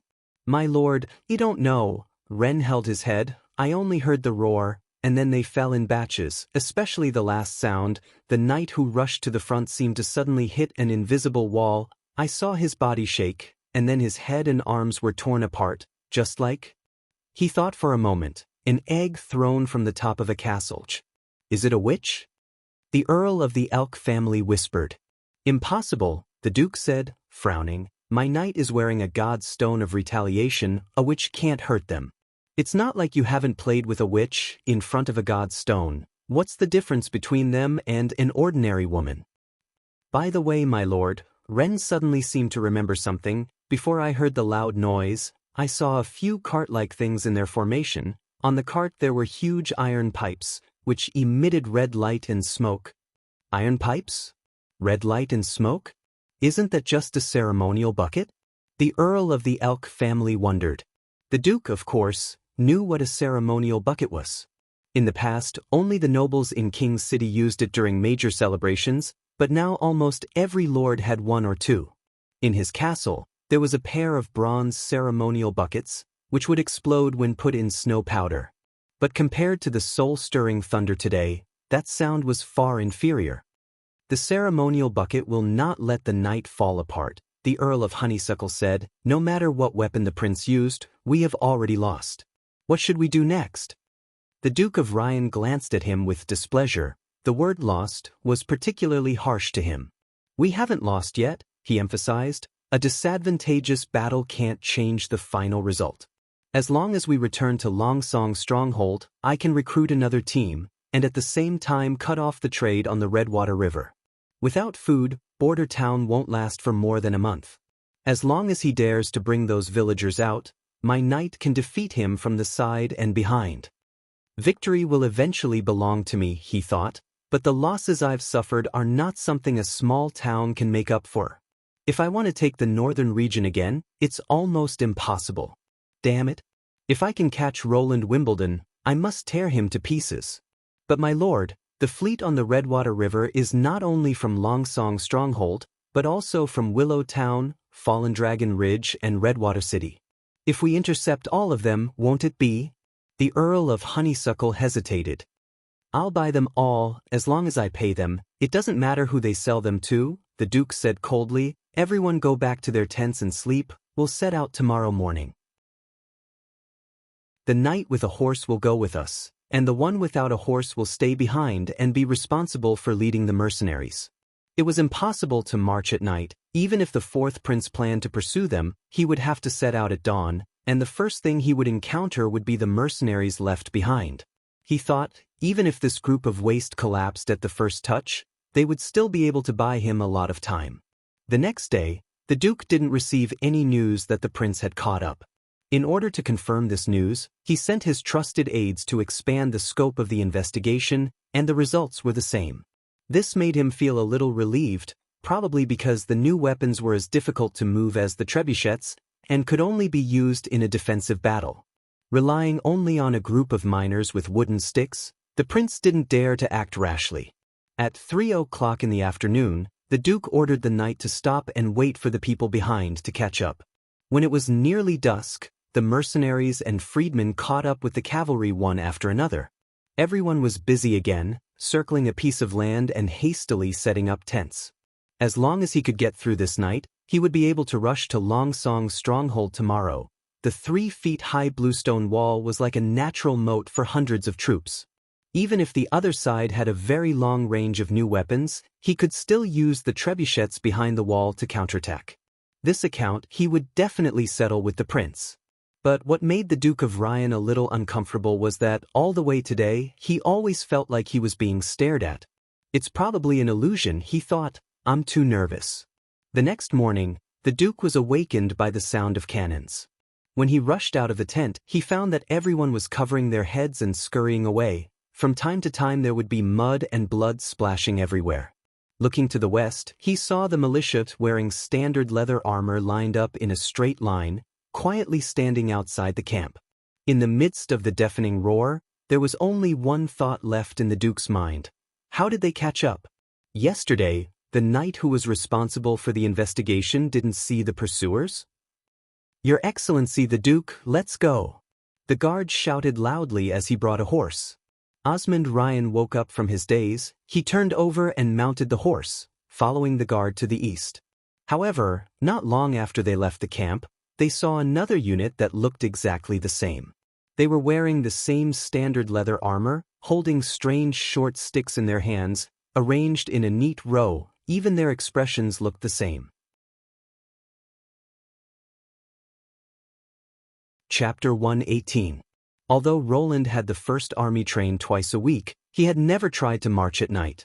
It was dangerous to dispatch troops at night. They couldn't see the road clearly, they could easily be attacked by wild beasts and poisonous snakes, and it was easy to get lost. Holding a torch was simply a natural target. Therefore, he had to wait until dawn the next day to set off with the Duke's coalition army. In order to ensure the smooth operation, the prince decided to follow the first army. Of course, compared to the bumpy and rubbing butt riding, he chose to accompany them on Little Town. After half a month of training, Hummingbird was able to control the duration of the 12-pound cannon lightning within a fixed range. Taking into account the long enchantment process, Roland arranged for her to transform the cannon at dawn, so that the first cannon could last the longest, and the remaining cannons successively decreased in order to ensure that the 4 lightning cannons lost their effectiveness as much as possible. Thanks to Hummingbird's ability, Little Town could now carry 4 cannons and their crew members at a time. The huge cement ship was full of people. In addition to the artillery team and Roland, Anna, Nightingale, Nana, Leaf, Echo, Hummingbird and Serpine were also aboard Little Town. Vendi was responsible for providing the power, and Brian was the helmsman. It could be said that, except for Scroll, Soroya, Lily and Mystery Moon who weren't good at fighting, almost all the witches in Border Town came out in full force. Originally, Anna didn't need to go to the battlefield, but her firm eyes made Roland unable to be ruthless in the end. The land troops were the First Army's firearm team, led by Chief Knight Carter and Iron Axe, while Lightning was responsible for the whole tracking mission. A group of people quietly followed behind the enemy, The distance between them was just outside the patrol range of the cavalry scouts. Once Lightning discovered the activity of the cavalry scouts, the army would stop moving forward. Along the way, they also captured a lot of scattered mercenaries and freedmen, but at the moment there was no way to deal with these surrendered enemies, so after disarming them, they were taken care of by the team members who didn't have firearms. This was also the first time that Roland led an army on an expedition against the enemy. He stood on the bow of Little Town, feeling the head-on morning breeze, feeling quite proud of himself. "What are you laughing at?" Anna suddenly appeared beside him and asked. Roland's smile disappeared instantly. "Nothing. Really?" She handed him a handkerchief. "Wipe your saliva." Roland suddenly felt an urge to jump into the water. "Thank you." When Lightning reported that the other party had set up camp, it was already sunset. Compared to the previous continuous reconnaissance, it was obvious that the morale of the Allied forces had dropped to a freezing point after experiencing a huge defeat. Just as dusk fell, the knight who was in charge of the reconnaissance rushed back to the camp in a hurry, afraid that he would miss the horse meet at night. Roland's troops were stationed on the shore 2 kilometers away from the Duke's army. Since they hadn't been discovered along the way, the annihilation plan was already half a success. Next, they just had to wait for the sky to brighten and complete the encirclement before the enemy set out. This was also Roland's first time spending the night in the wild. Compared to the camp full of reptiles, he was more inclined to sleep on the boat. The wooden shed where the artillery was parked was emptied, and the members of the artillery team unloaded the 12-pound cannon and lived in the camp. Little Town became the prince's temporary palace. In addition to Roland, the other witches also stayed on the boat for the night. Everyone covered the shed with mattresses and lay down side by side with their clothes. Roland wanted to be reserved, but he found that the witches didn't care about it at all. In addition to Anna, they had all suffered a lot. During the days when they were homeless, sleeping in the wild was a common thing. After a while, everyone fell asleep. Only Roland and Anna found it difficult to fall asleep.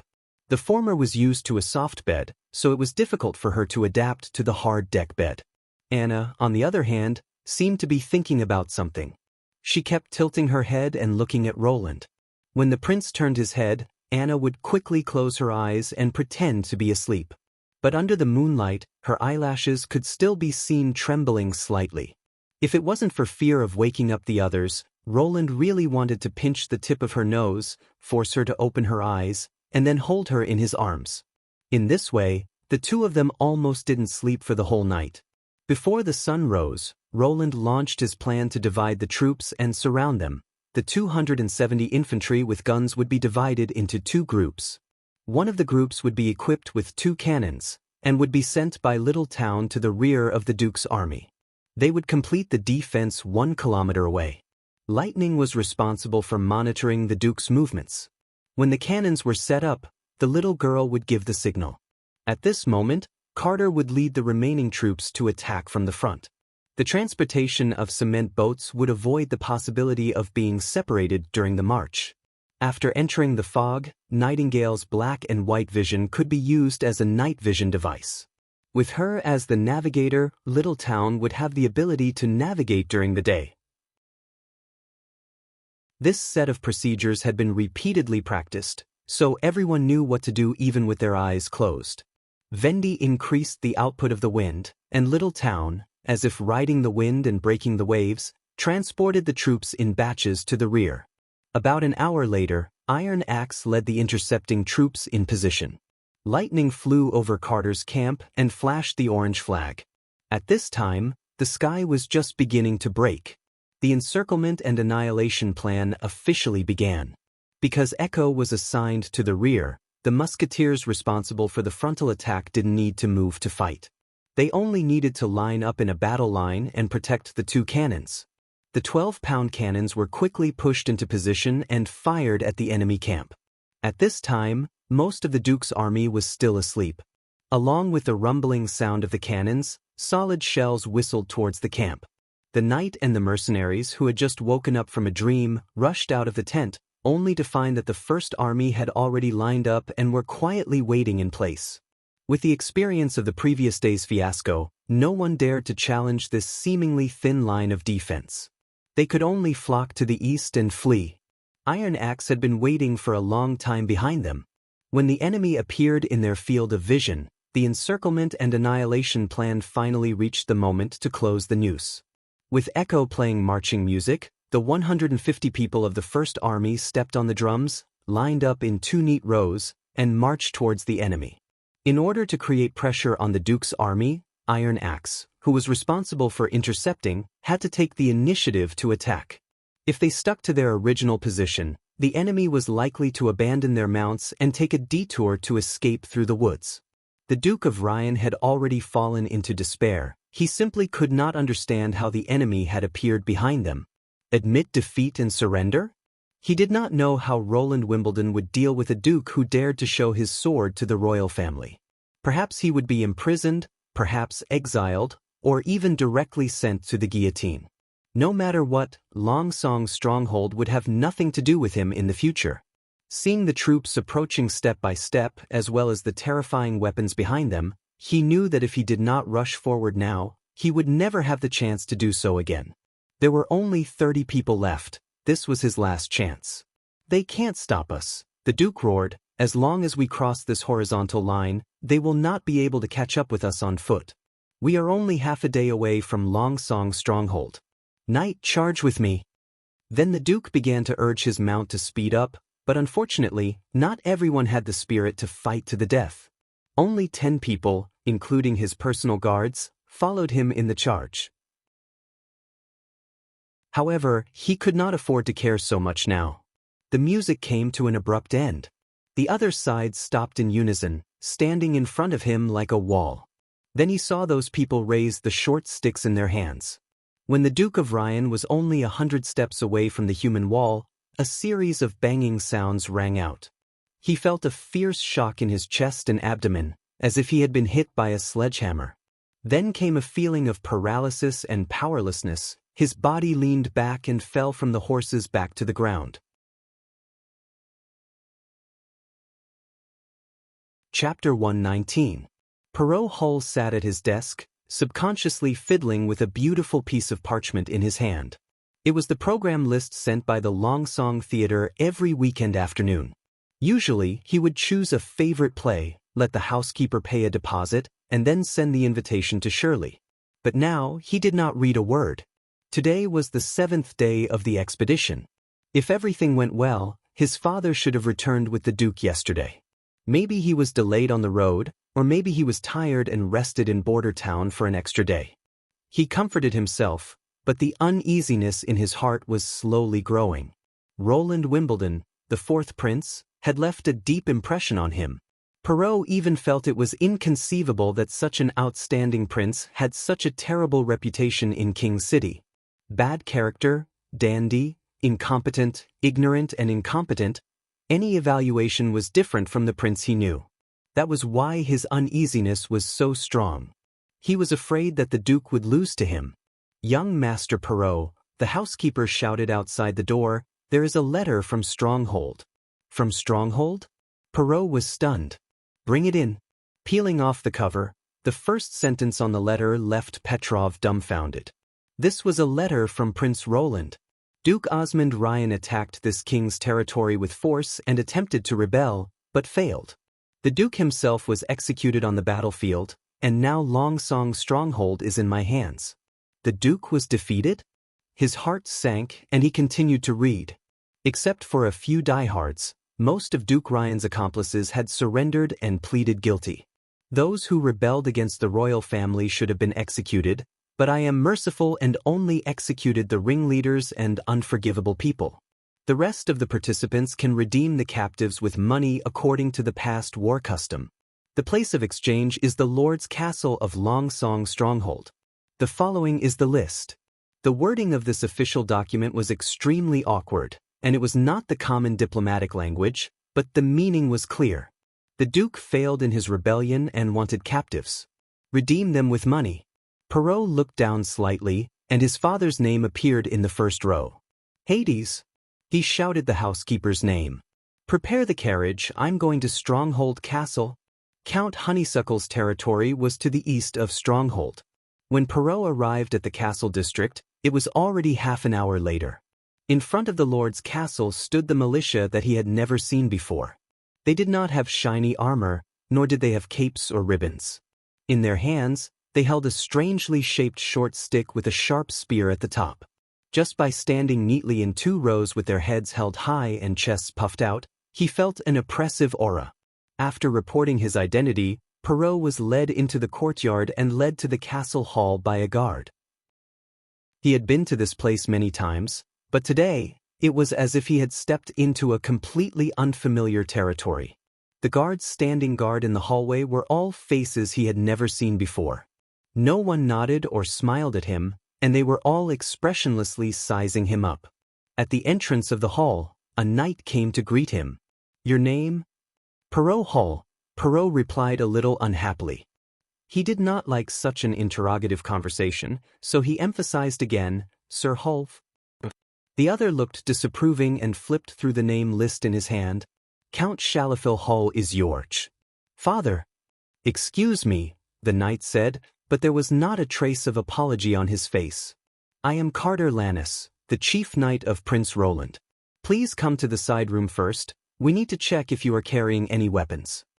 After a search, Perrault's god's stone of retaliation was also taken down by the guards. "That's not a weapon," Perrault reminded. "Of course not."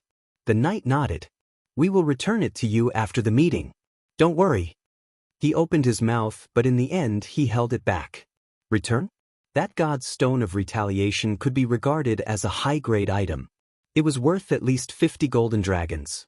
It was simply impossible for it to not be exchanged for a defective item. Forget it, he thought, I'll just take it as part of the ransom. Entering the hall, Roland saw Prince Roland sitting in the main seat, writing something.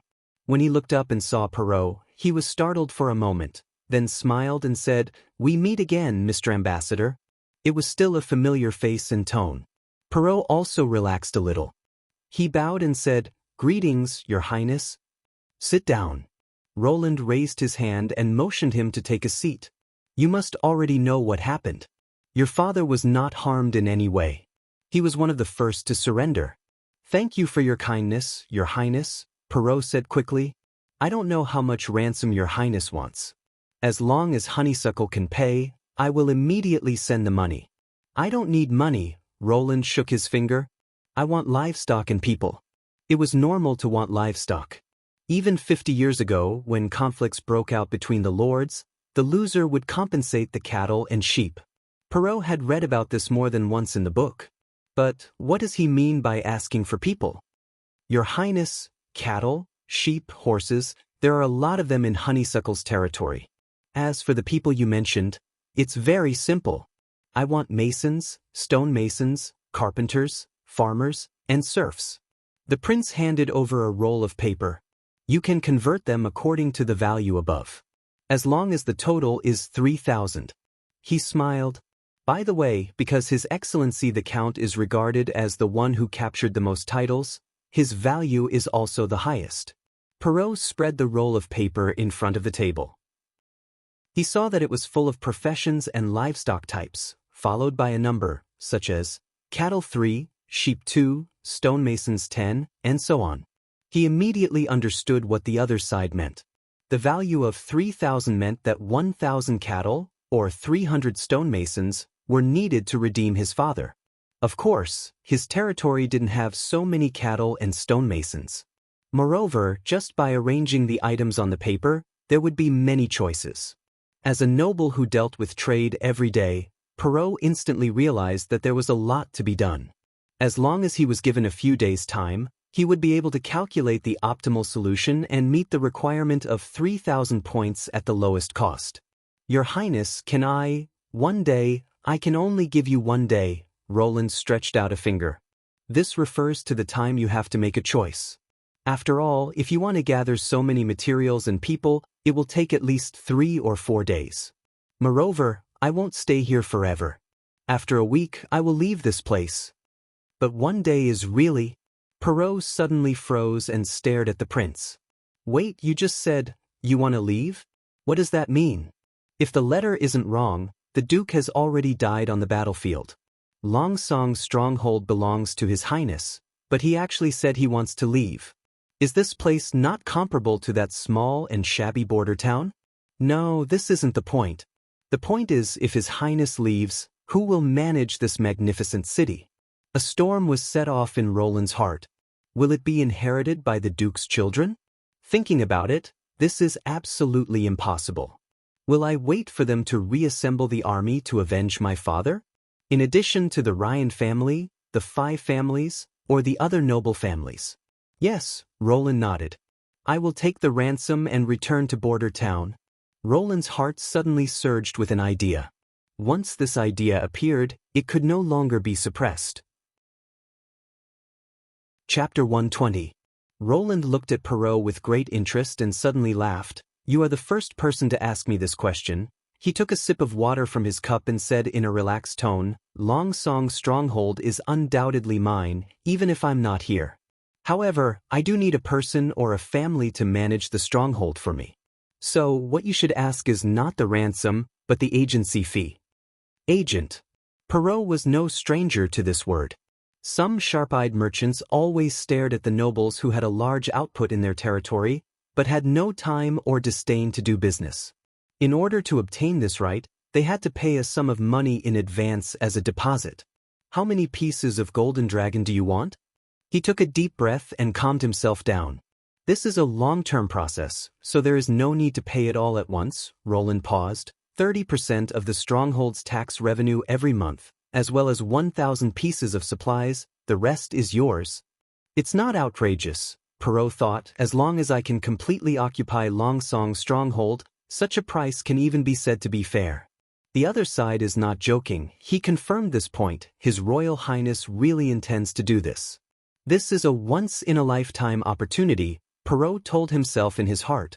He and the prince were not enemies. The Duke had been completely defeated, and his children would be deprived of their inheritance. If the coalition of the 6 families could not defeat the prince, who else could stop him from actually owning the Western Territory? Relying on a powerful force was the basic rule for the continuation of the aristocracy. If they could get His Royal Highness approval before the other 4 families, the Honeysuckle family would become the largest aristocratic family in the Western Territory. Your Royal Highness, why don't you stay here? This castle is much larger than the one in Border Town. You actually want to ask why I don't manage the stronghold myself, don't you? Roland looked at the slightly embarrassed Perrault and said with a smile, There are many reasons. For example, the forces here are too complicated, and it would take me a long time to straighten out the relationship between them, not to mention to profit from it. If I support a local aristocrat, presumably he knows better than me how to govern this place. This is a win-win deal. In addition, there are many reasons. You can go back and think about it slowly. The prince toyed with the silver cup. By the way, if I choose you as my agent, you won't take revenge on me for the Duke, right? Of course not, Your Highness. Although the last question was a little abrupt, Perrault still replied immediately. Now that the Duke was gone, the first thing the 5 families thought of was how to divide his territory. Who cared about revenge? However, Perrault also knew that the reasons given by Her Highness were not the real reasons. The forces were too complicated and difficult to straighten out. In the face of overwhelming power, he could completely eliminate the opposition forces. In 1 to 2 years, all the nobles would forget the loser Ryan, just like what Ryan had done in the past. But 2 years was absolutely not enough to build Border Town into a big city like Long Song Stronghold. His Highness Roland must have a deeper plan. That's good. Then this city, I'm willing to represent you, Your Highness. Perrault blurted out, but soon his expression became hesitant. But, the king, no, I mean your brother, may not necessarily agree with this result. If he assigns a new duke to the Western Territory, I will be powerless to fight against King City. You don't need to fight, Roland threw 2 letters in front of him. Look at this, and also the documents I found in the Duke of Ryan's study. Perrault quickly scanned the contents of the letters and couldn't help but suck in a breath of cold air. The first letter looked like a secret letter. The new King Timothy fought with the Queen of Clearwater in Eagle City and suffered a major defeat. The content of the second letter was even more frightening. Only half of the letter was written, but the Duke of Ryan's intention to annex the Northern Territory and become an independent king had already been expressed on the paper. Because there was no end, it was not clear who this letter was to be sent to. He immediately understood His Royal Highness's meaning. There was no need to resist, because the new king was already too busy to take care of himself. Otherwise, the Duke would never want to raise the flag and become independent. His elite knight regiment was enough to conquer the Western Territory, but compared to King City's knight regiment, it was still far from enough. The secret letter may have been forged, but this document was indeed Osmond Ryan's handwriting, unless the prince found a witch who could imitate other people's handwriting. He thought for a moment, then immediately denied this speculation. There was no need for the other party to go through so much trouble to deceive him. Acting as the agent of Longsong's stronghold wasn't a one-sided deal. If he couldn't gain a foothold in Longsong's stronghold, His Royal Highness wouldn't be able to benefit either. Moreover, the Duke appointed by Timothy would inevitably be the enemy of the fourth prince. If the Honeysuckle family wanted to be above the four big families, they would have to rely on the prince's support. On the other hand, in order to ensure that the treaty wouldn't be abolished, the prince would also have to make the Hull family sit in this position more stable. Thinking of this, Perrault slowly stood up and bowed to Roland. "The Hull family is willing to serve you."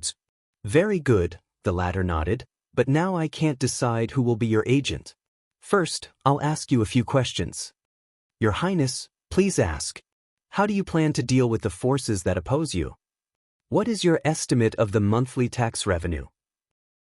How can you guarantee 1,000 points of goods? If I ask you to vigorously develop trade, what measures will you take?" Perrault originally thought that His Highness just wanted to take this opportunity to understand the information of the various nobles in the Western Territory. He didn't expect that the other would actually ask such strange questions. It was as if he was testing his administrative means and business knowledge. After a series of questions, Perrault racked his brain to answer them one by one, and His Highness's expression became more and more satisfied. Finally, he clapped his hands and said, "Good, that's all for today. When you confirm the ransom of 3,000 points, you can come and redeem the Earl. Rest assured, I will entertain him well in the next few days. Your Highness, the agency, it will also be revealed on that day." Roland gestured to the knight to see him off. Perrault walked out of the hall with a complicated mood, and then saw Carter put the god's stone of retaliation back into his hand. It was still the same bright blue one, the one that was worth 50 golden dragon stones. "How was it?" Roland looked at Nightingale, who had just appeared beside him. "Well, what I said was basically the truth," she shrugged. "I was much more sincere than the previous few. By the way, is it really okay for you to repeat the same words to everyone? And those letters, the contents are all confidential." "Not everyone." The prince looked at the list in his hand. "They are all from the 5 big families, and only these great nobles are suitable to manage the stronghold on my behalf. If they are not strong enough, even if they sit in this position, they will not be able to operate the stronghold, and will only cause the various forces to fall into endless internal strife. As for the news of Timothy Wimbledon's defeat in Eagle City, it is not a secret. Sooner or later this news will spread throughout the whole Grey Castle. What I have to do is to make it spread a little faster." And these 2 pieces of news really came at the right time. He thought, if the second prince had not suffered such a crushing defeat, I am afraid I would have to spend a lot of effort to recruit an agent, and if I had used coercive means, the result might not have been so good. "So, you have chosen him? If nothing unexpected happens," Roland said with a smile, "he is the first person to take the initiative to ask me about this matter. Subjective initiative has always been the most important quality of an employee. And I did not expect that the 5 big families would have someone so proficient in administration and trade. I thought they only knew how to ride horses and kill."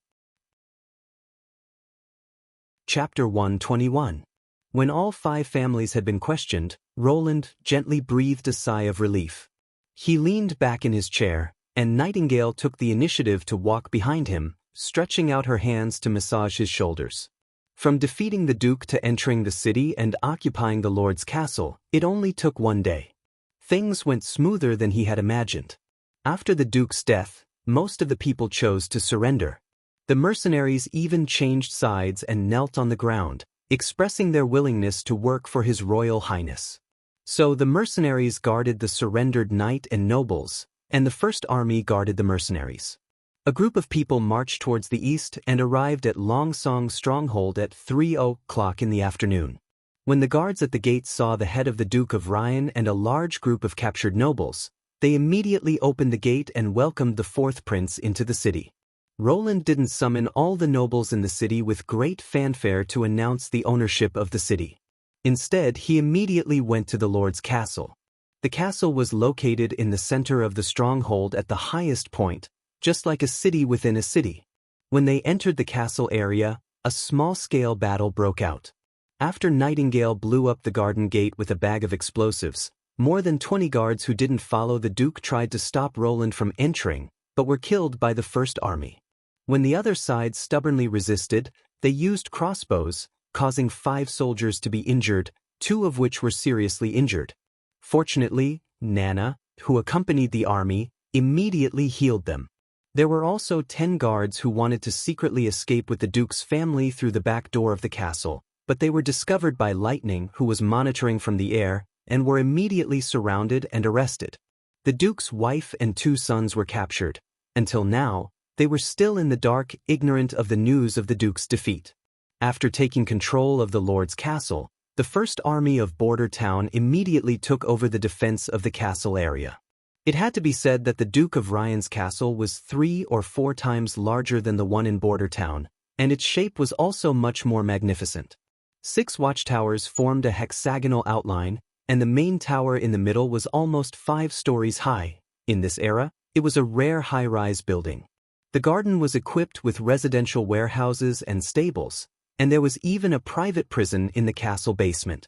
He packed the valuable prisoners and the Duke's family into the cells, dismissed the civilians, confiscated the weapons of the mercenaries, and placed them in the spare rooms in the garden.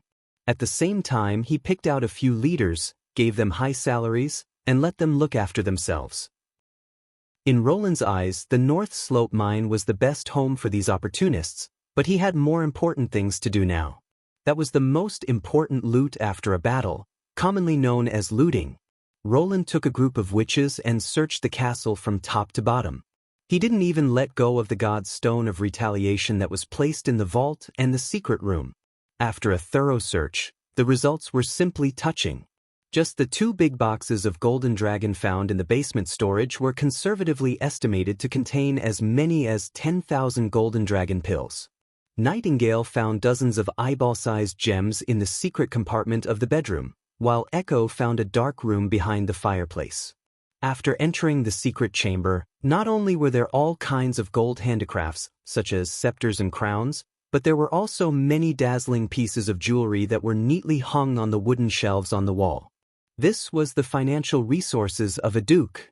Roland looked at this huge wealth, and then thought of Border Town's autumn and winter revenue of less than 500 golden dragon ores. His heart was filled with emotion. This was the allure of plundering. If he didn't come from a highly developed industrial society, he was afraid that he would also be addicted to it. But even though he was emotional, he still had to accept these things.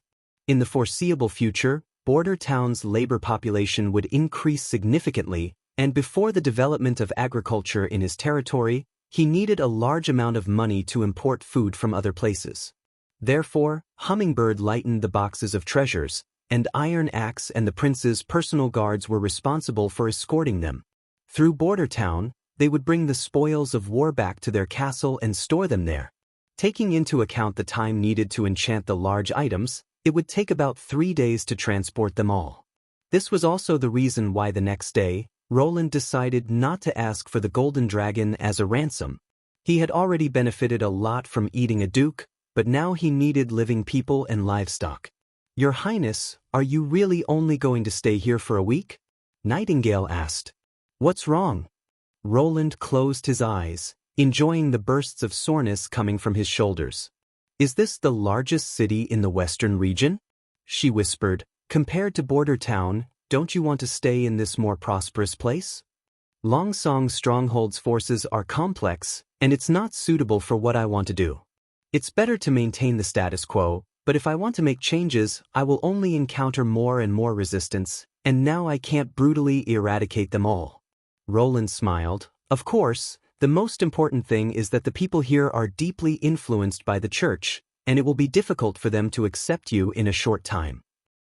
I have said that I hope witches can walk freely on the streets, and Border Town has now achieved this. Well, Nightingale softly said, you have fulfilled your promise. On the morning of the third day, Perrault hurriedly brought his list, and Roland received him in the hall as usual. Your Highness, I have chosen. Let me have a look. Roland took the list. Similar to what he had expected, the list was filled with serfs with a value of 2 points. About 800 people, 100 cows and 300 sheep accounted for a total of 900 points, and the rest were all kinds of craftsmen. Your Highness, is this okay? Of course, as long as you have enough points, it's okay. Roland returned the list to Perrault. When can you gather these people and supplies? Today is possible. This is the arrangement I made according to the property and people of the Honeysuckle family territory. But Your Highness, if you want to bring them back to Border Town, it may take about half a month. This will have to be done by yourself. Roland knocked on the table. You should have the experience of organizing caravans, right? Yes, Your Highness. Perrault hesitated. Then my father. You can bring him back today, the prince said with a smile, at the same time handing him a parchment roll. If you feel that there is no problem, sign and leave your fingerprint on it. This is an agency contract? Perrault glanced at the beginning. His voice became excited. Did you agree to grant the agency to the Honeysuckle family? Please wait a moment. He spread out the paper roll and began to carefully read the contract. The other side's cautiousness made Roland nod with satisfaction. As a collaborator, paying attention to the contract was the most basic requirement. After a moment, Perrault raised his head. The content is basically the same as what you told me yesterday, but there is one point. He pointed to the end of the contract. Your Highness, shouldn't my father's name be written here? He is the Count of the Honeysuckle family, and also the representative of the family. Roland smiled. Of course not. It was you who discussed the matter of the agency with me, not your father. So, the end of this contract is naturally written with your name. Perrault was startled for a moment. He asked with some disbelief, Your Highness, do you mean that I should? Chapter 122. The dungeon of the castle was not as damp and dark as the prison of Border Town. Probably the Duke did not want his basement to become a haunted house, or to smell a disgusting stench when he walked down the stairs. In general, the dungeon was relatively clean. Different cells were decorated differently. Some were empty, some not only had beds, but also had wardrobes, desks and chandeliers. Probably the Duke originally used this place as a place to detain some nobles, so basic etiquette must be maintained. Roland also found a special cell in the corner. A large bed occupied half of the room, chains hanging from the ceiling, but the chain head was tied to the iron handcuffs wrapped in a layer of sheepskin, and a variety of whips hung on the wall. It seems that the Duke Ryan has done some research in some aspects. He thought, unfortunately, I will leave here in a few days, so I can't have a good time to figure it out. As the most valuable captive, Shalafil Hull was naturally locked up in the best cell. If you did not look at the iron railings outside, you would think it was a luxurious bedroom. Living with him were the Viscounts of the Maple Leaf and Wolf families, the eldest son of the Wild Rose family and the second son of the Elk family. These families, together with Lion Ryan, formed the 6 families of Longsong Stronghold. Of course, Ryan's faction had been disbanded by Roland, so his wife and son were locked up next door. Seeing His Royal Highness appear in the dungeon, the nobles stood up one after another. Without waiting for them to ask, Roland said, Count Hull, you can come out.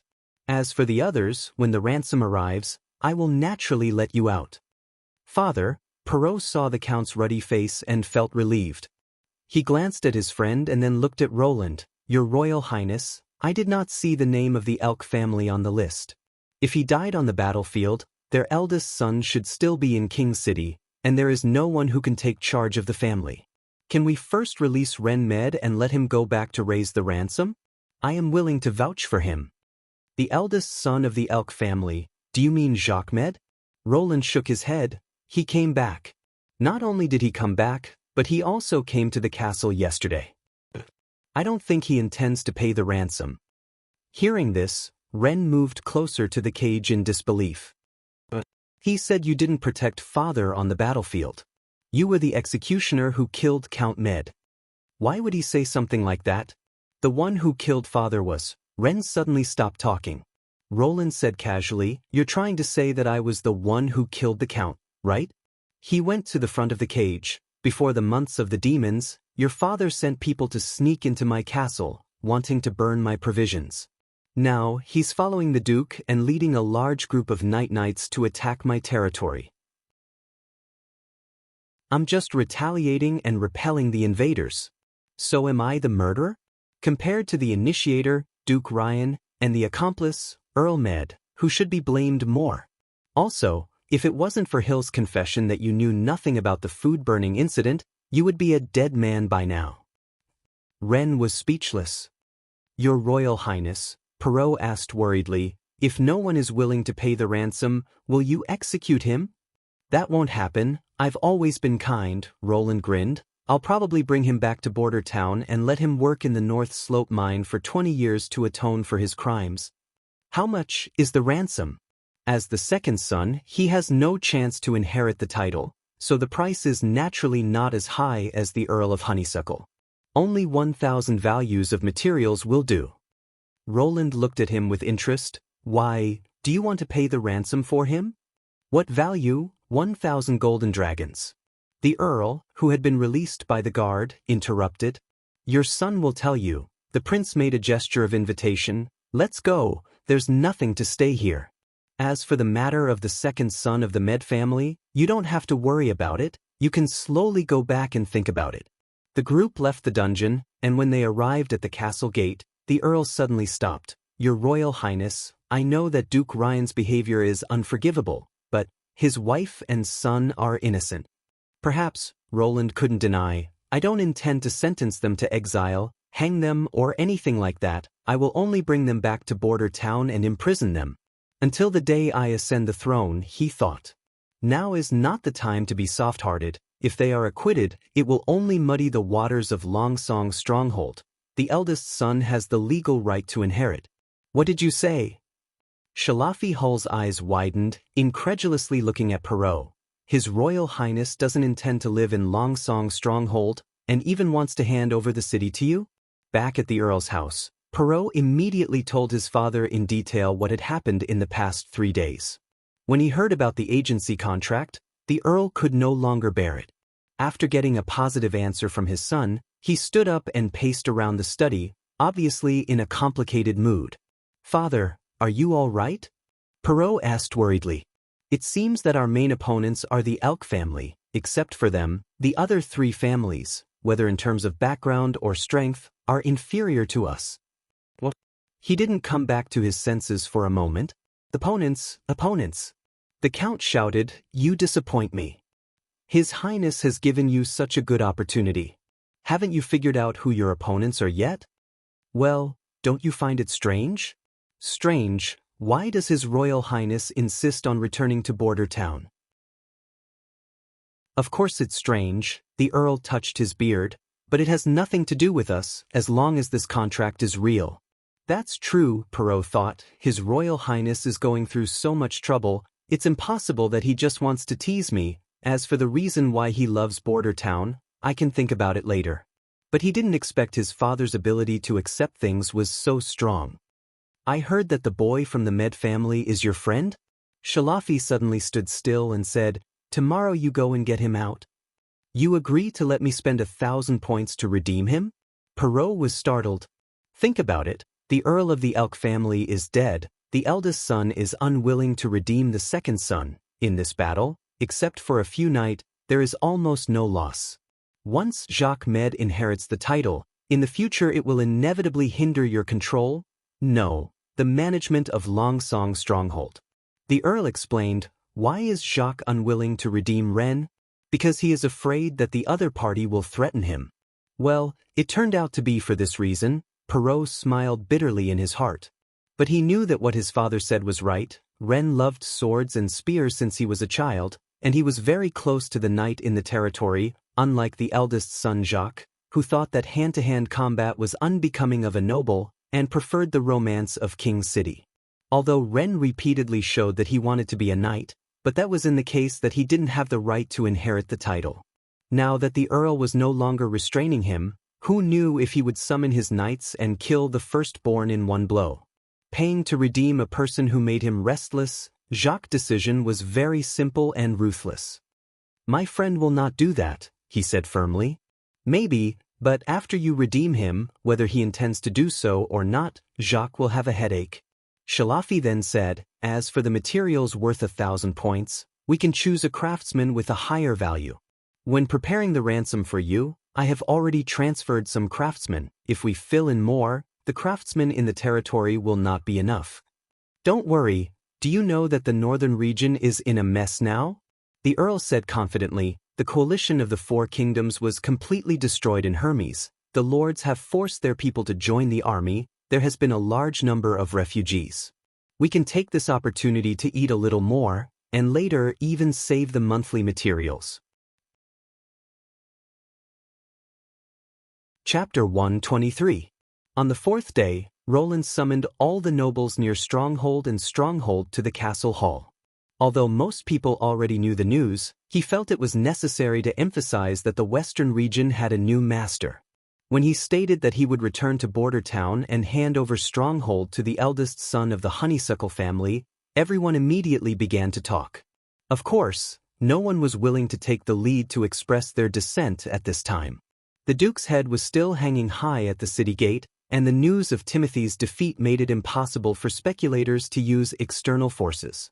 Except for the knight of the Honeysuckle family, the other captured knight would not accept the ransom and would be escorted back to Border Town together with the mercenaries. In Roland's plan, all the mercenaries would be sent to mine and reform through labor, and the knight would be employed after examining their repentance. After all, most of the knight were literate and could be used as teachers for universal education. Of course, they would not be allowed to use weapons for the rest of their lives. In this way, the Honeysuckle family would be able to suppress the four families, and the force in their hands would be enough to defend Longsong's stronghold and the Earl's territory, Roland thought. As for the undercurrent surging under the water, it was Perrault's job to worry about. In the past few days, he also took the time to send his guards to arrest a group of officials who caused the residents of Border Town to starve and freeze to death 2 years ago, including Minister of Finance Reynolds. They would be tried by the people in Border Town. The only regret was that the culprit who tried to burn the provisions and killed Greyhound, Earl Hiltmed, died directly on the battlefield without a trial.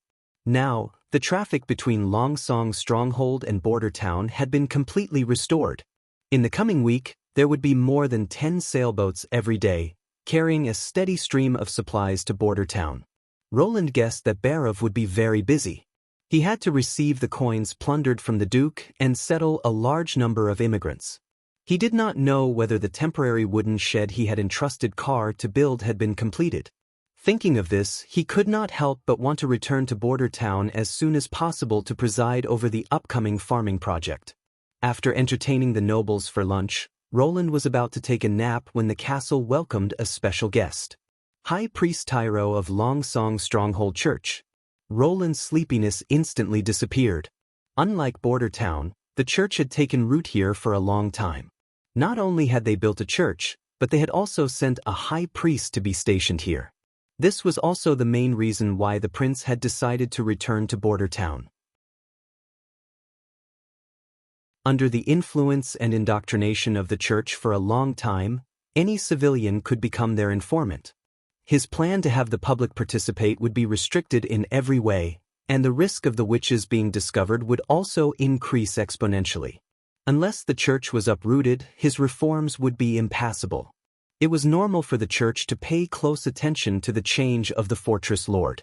Roland found it strange that they had waited until today to send a representative to deal with him. However, the identity of the newcomer was not simple either.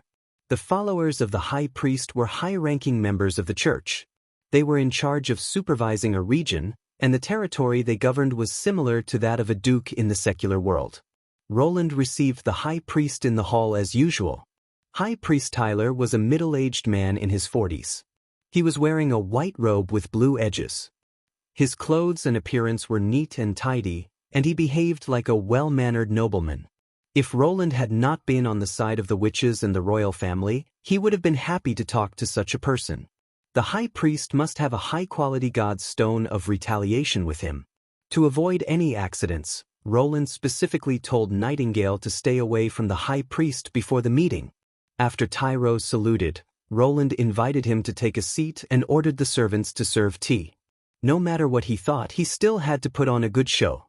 "Your Highness, on behalf of the Holy City, I send my blessings," Tyro said with a smile.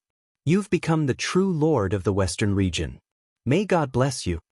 "Thank you," Roland replied in a relaxed tone.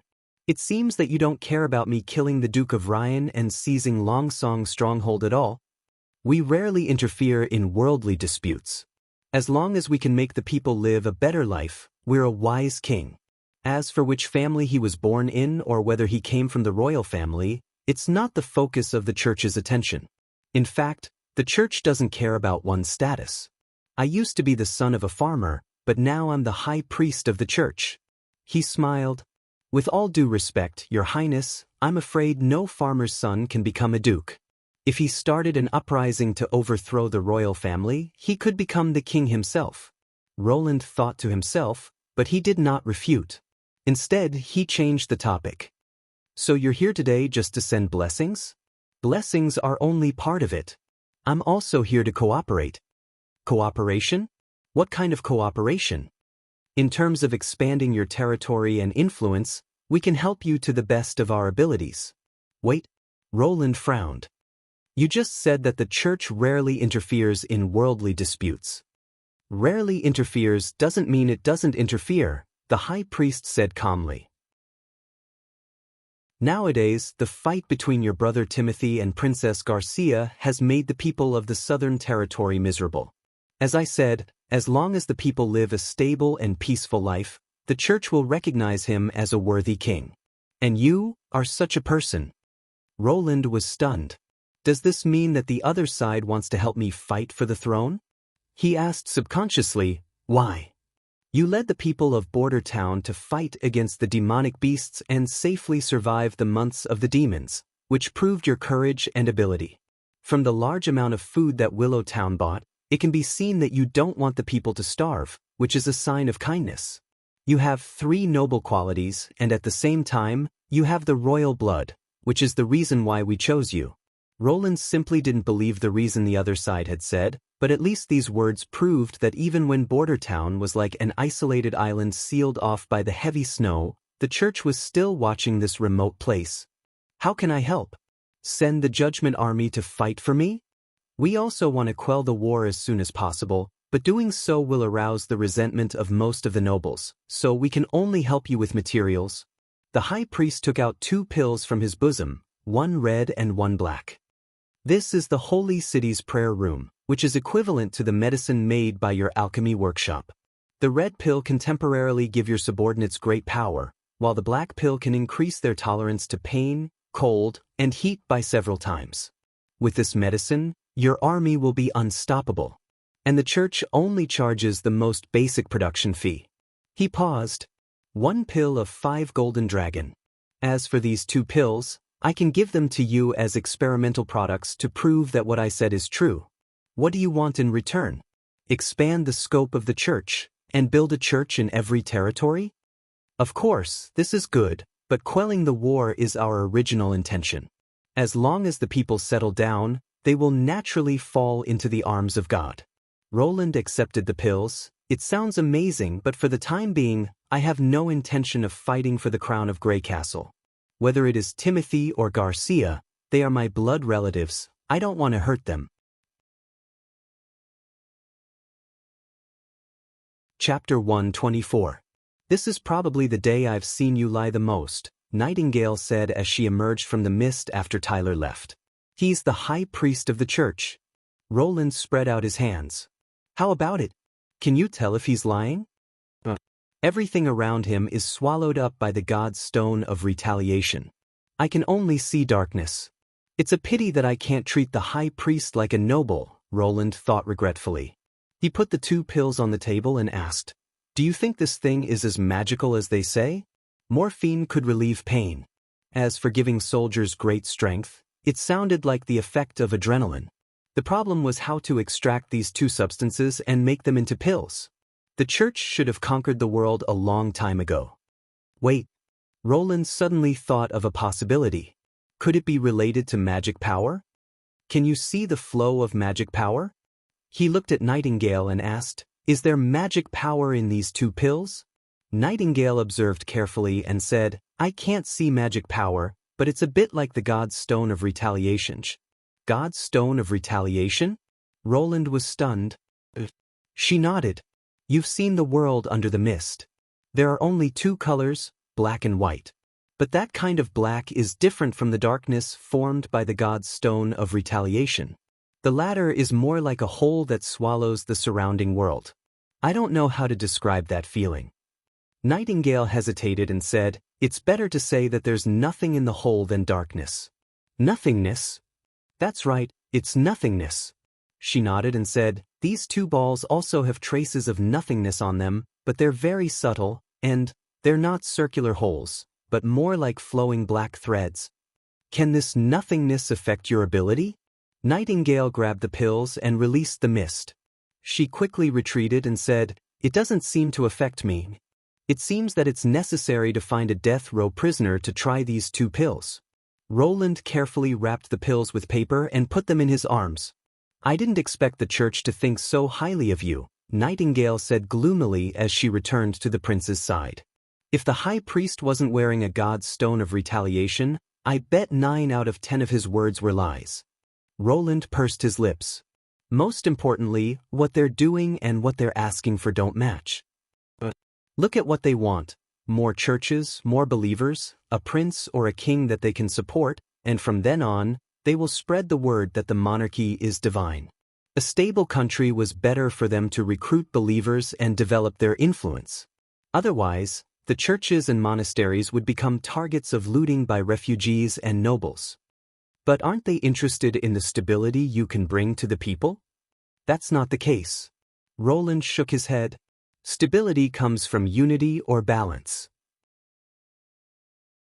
Even if the king eats, drinks, and plays every day, the people of a unified country will live better than the refugees in the flames of war. So it's not strange for them to support the 2nd prince or the 3rd princess, but it's strange for them to support me, especially when Garcia has won a great victory.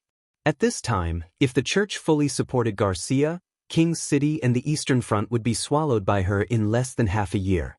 By then, 70% of the land of the Kingdom of Grey Castle would be in the hands of the Queen of Clearwater." Roland thought that the pressure he would face would increase greatly. Instead of helping the strong, they chose him, who seemed to be the weakest. It seemed that the church's decision was beneficial to him. But if he accepted their support, the situation between the 2 kings of Grey Castle would become even more chaotic. The direct result of the 3 Kingdoms War would be a sharp decline in population, a rapid loss of wealth, and the spread of war to the whole country. The date of unification would be delayed again and again. How would this benefit the church? Not to mention increasing the number of believers, he was afraid that all the churches built in various places would be demolished. "I don't understand you nobles thinking, always beating around the bush." Nightingale sighed. "Well," Roland replied with a smile, "except for me." The witch narrowed her eyes, tilted her head and stared at the prince for a long time. Strange, why is this sentence also true? 3 days later, Roland finally emptied the castle and the Longsong stronghold library. Satisfied, he boarded Little Town and embarked on his journey back home. Along the Redwater River, he approached Border Town. The scene on both sides of the river had changed.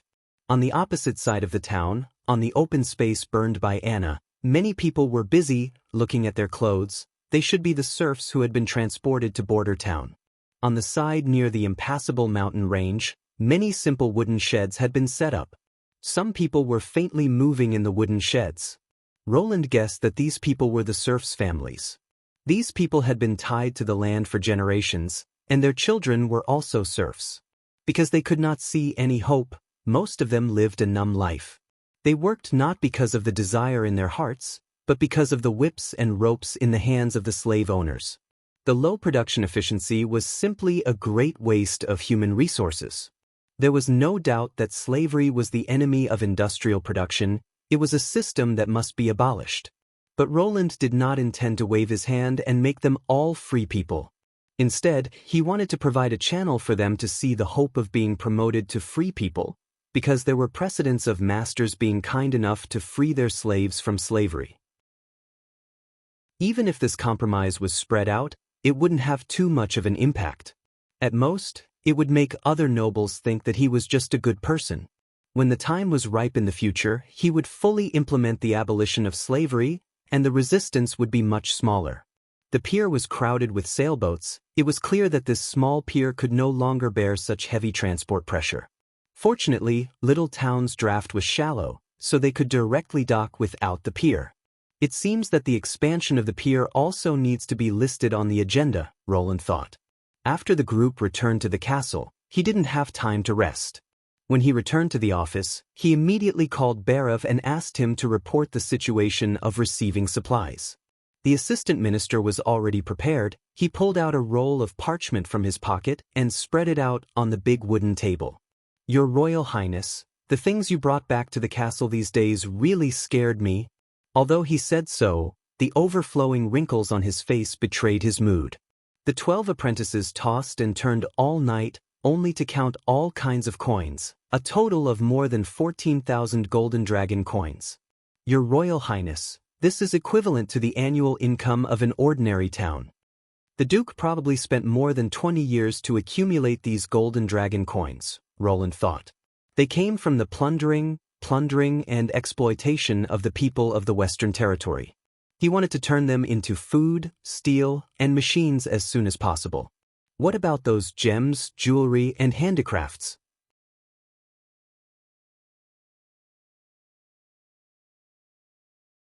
He handed over the few sketches he had just drawn. "Take a look.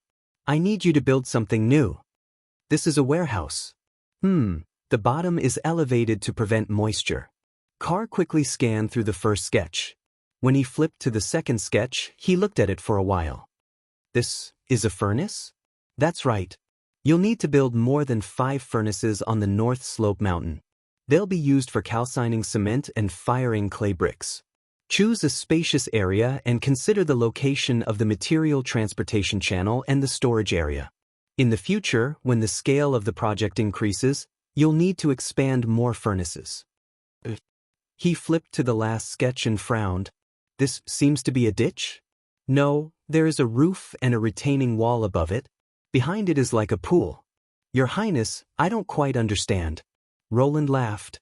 "This is a toilet, and it is also your top priority." "A toilet?" Carr thought for a while.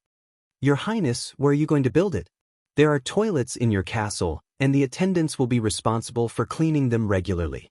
Most of the villagers don't need this kind of thing, and they can solve it directly outside their houses.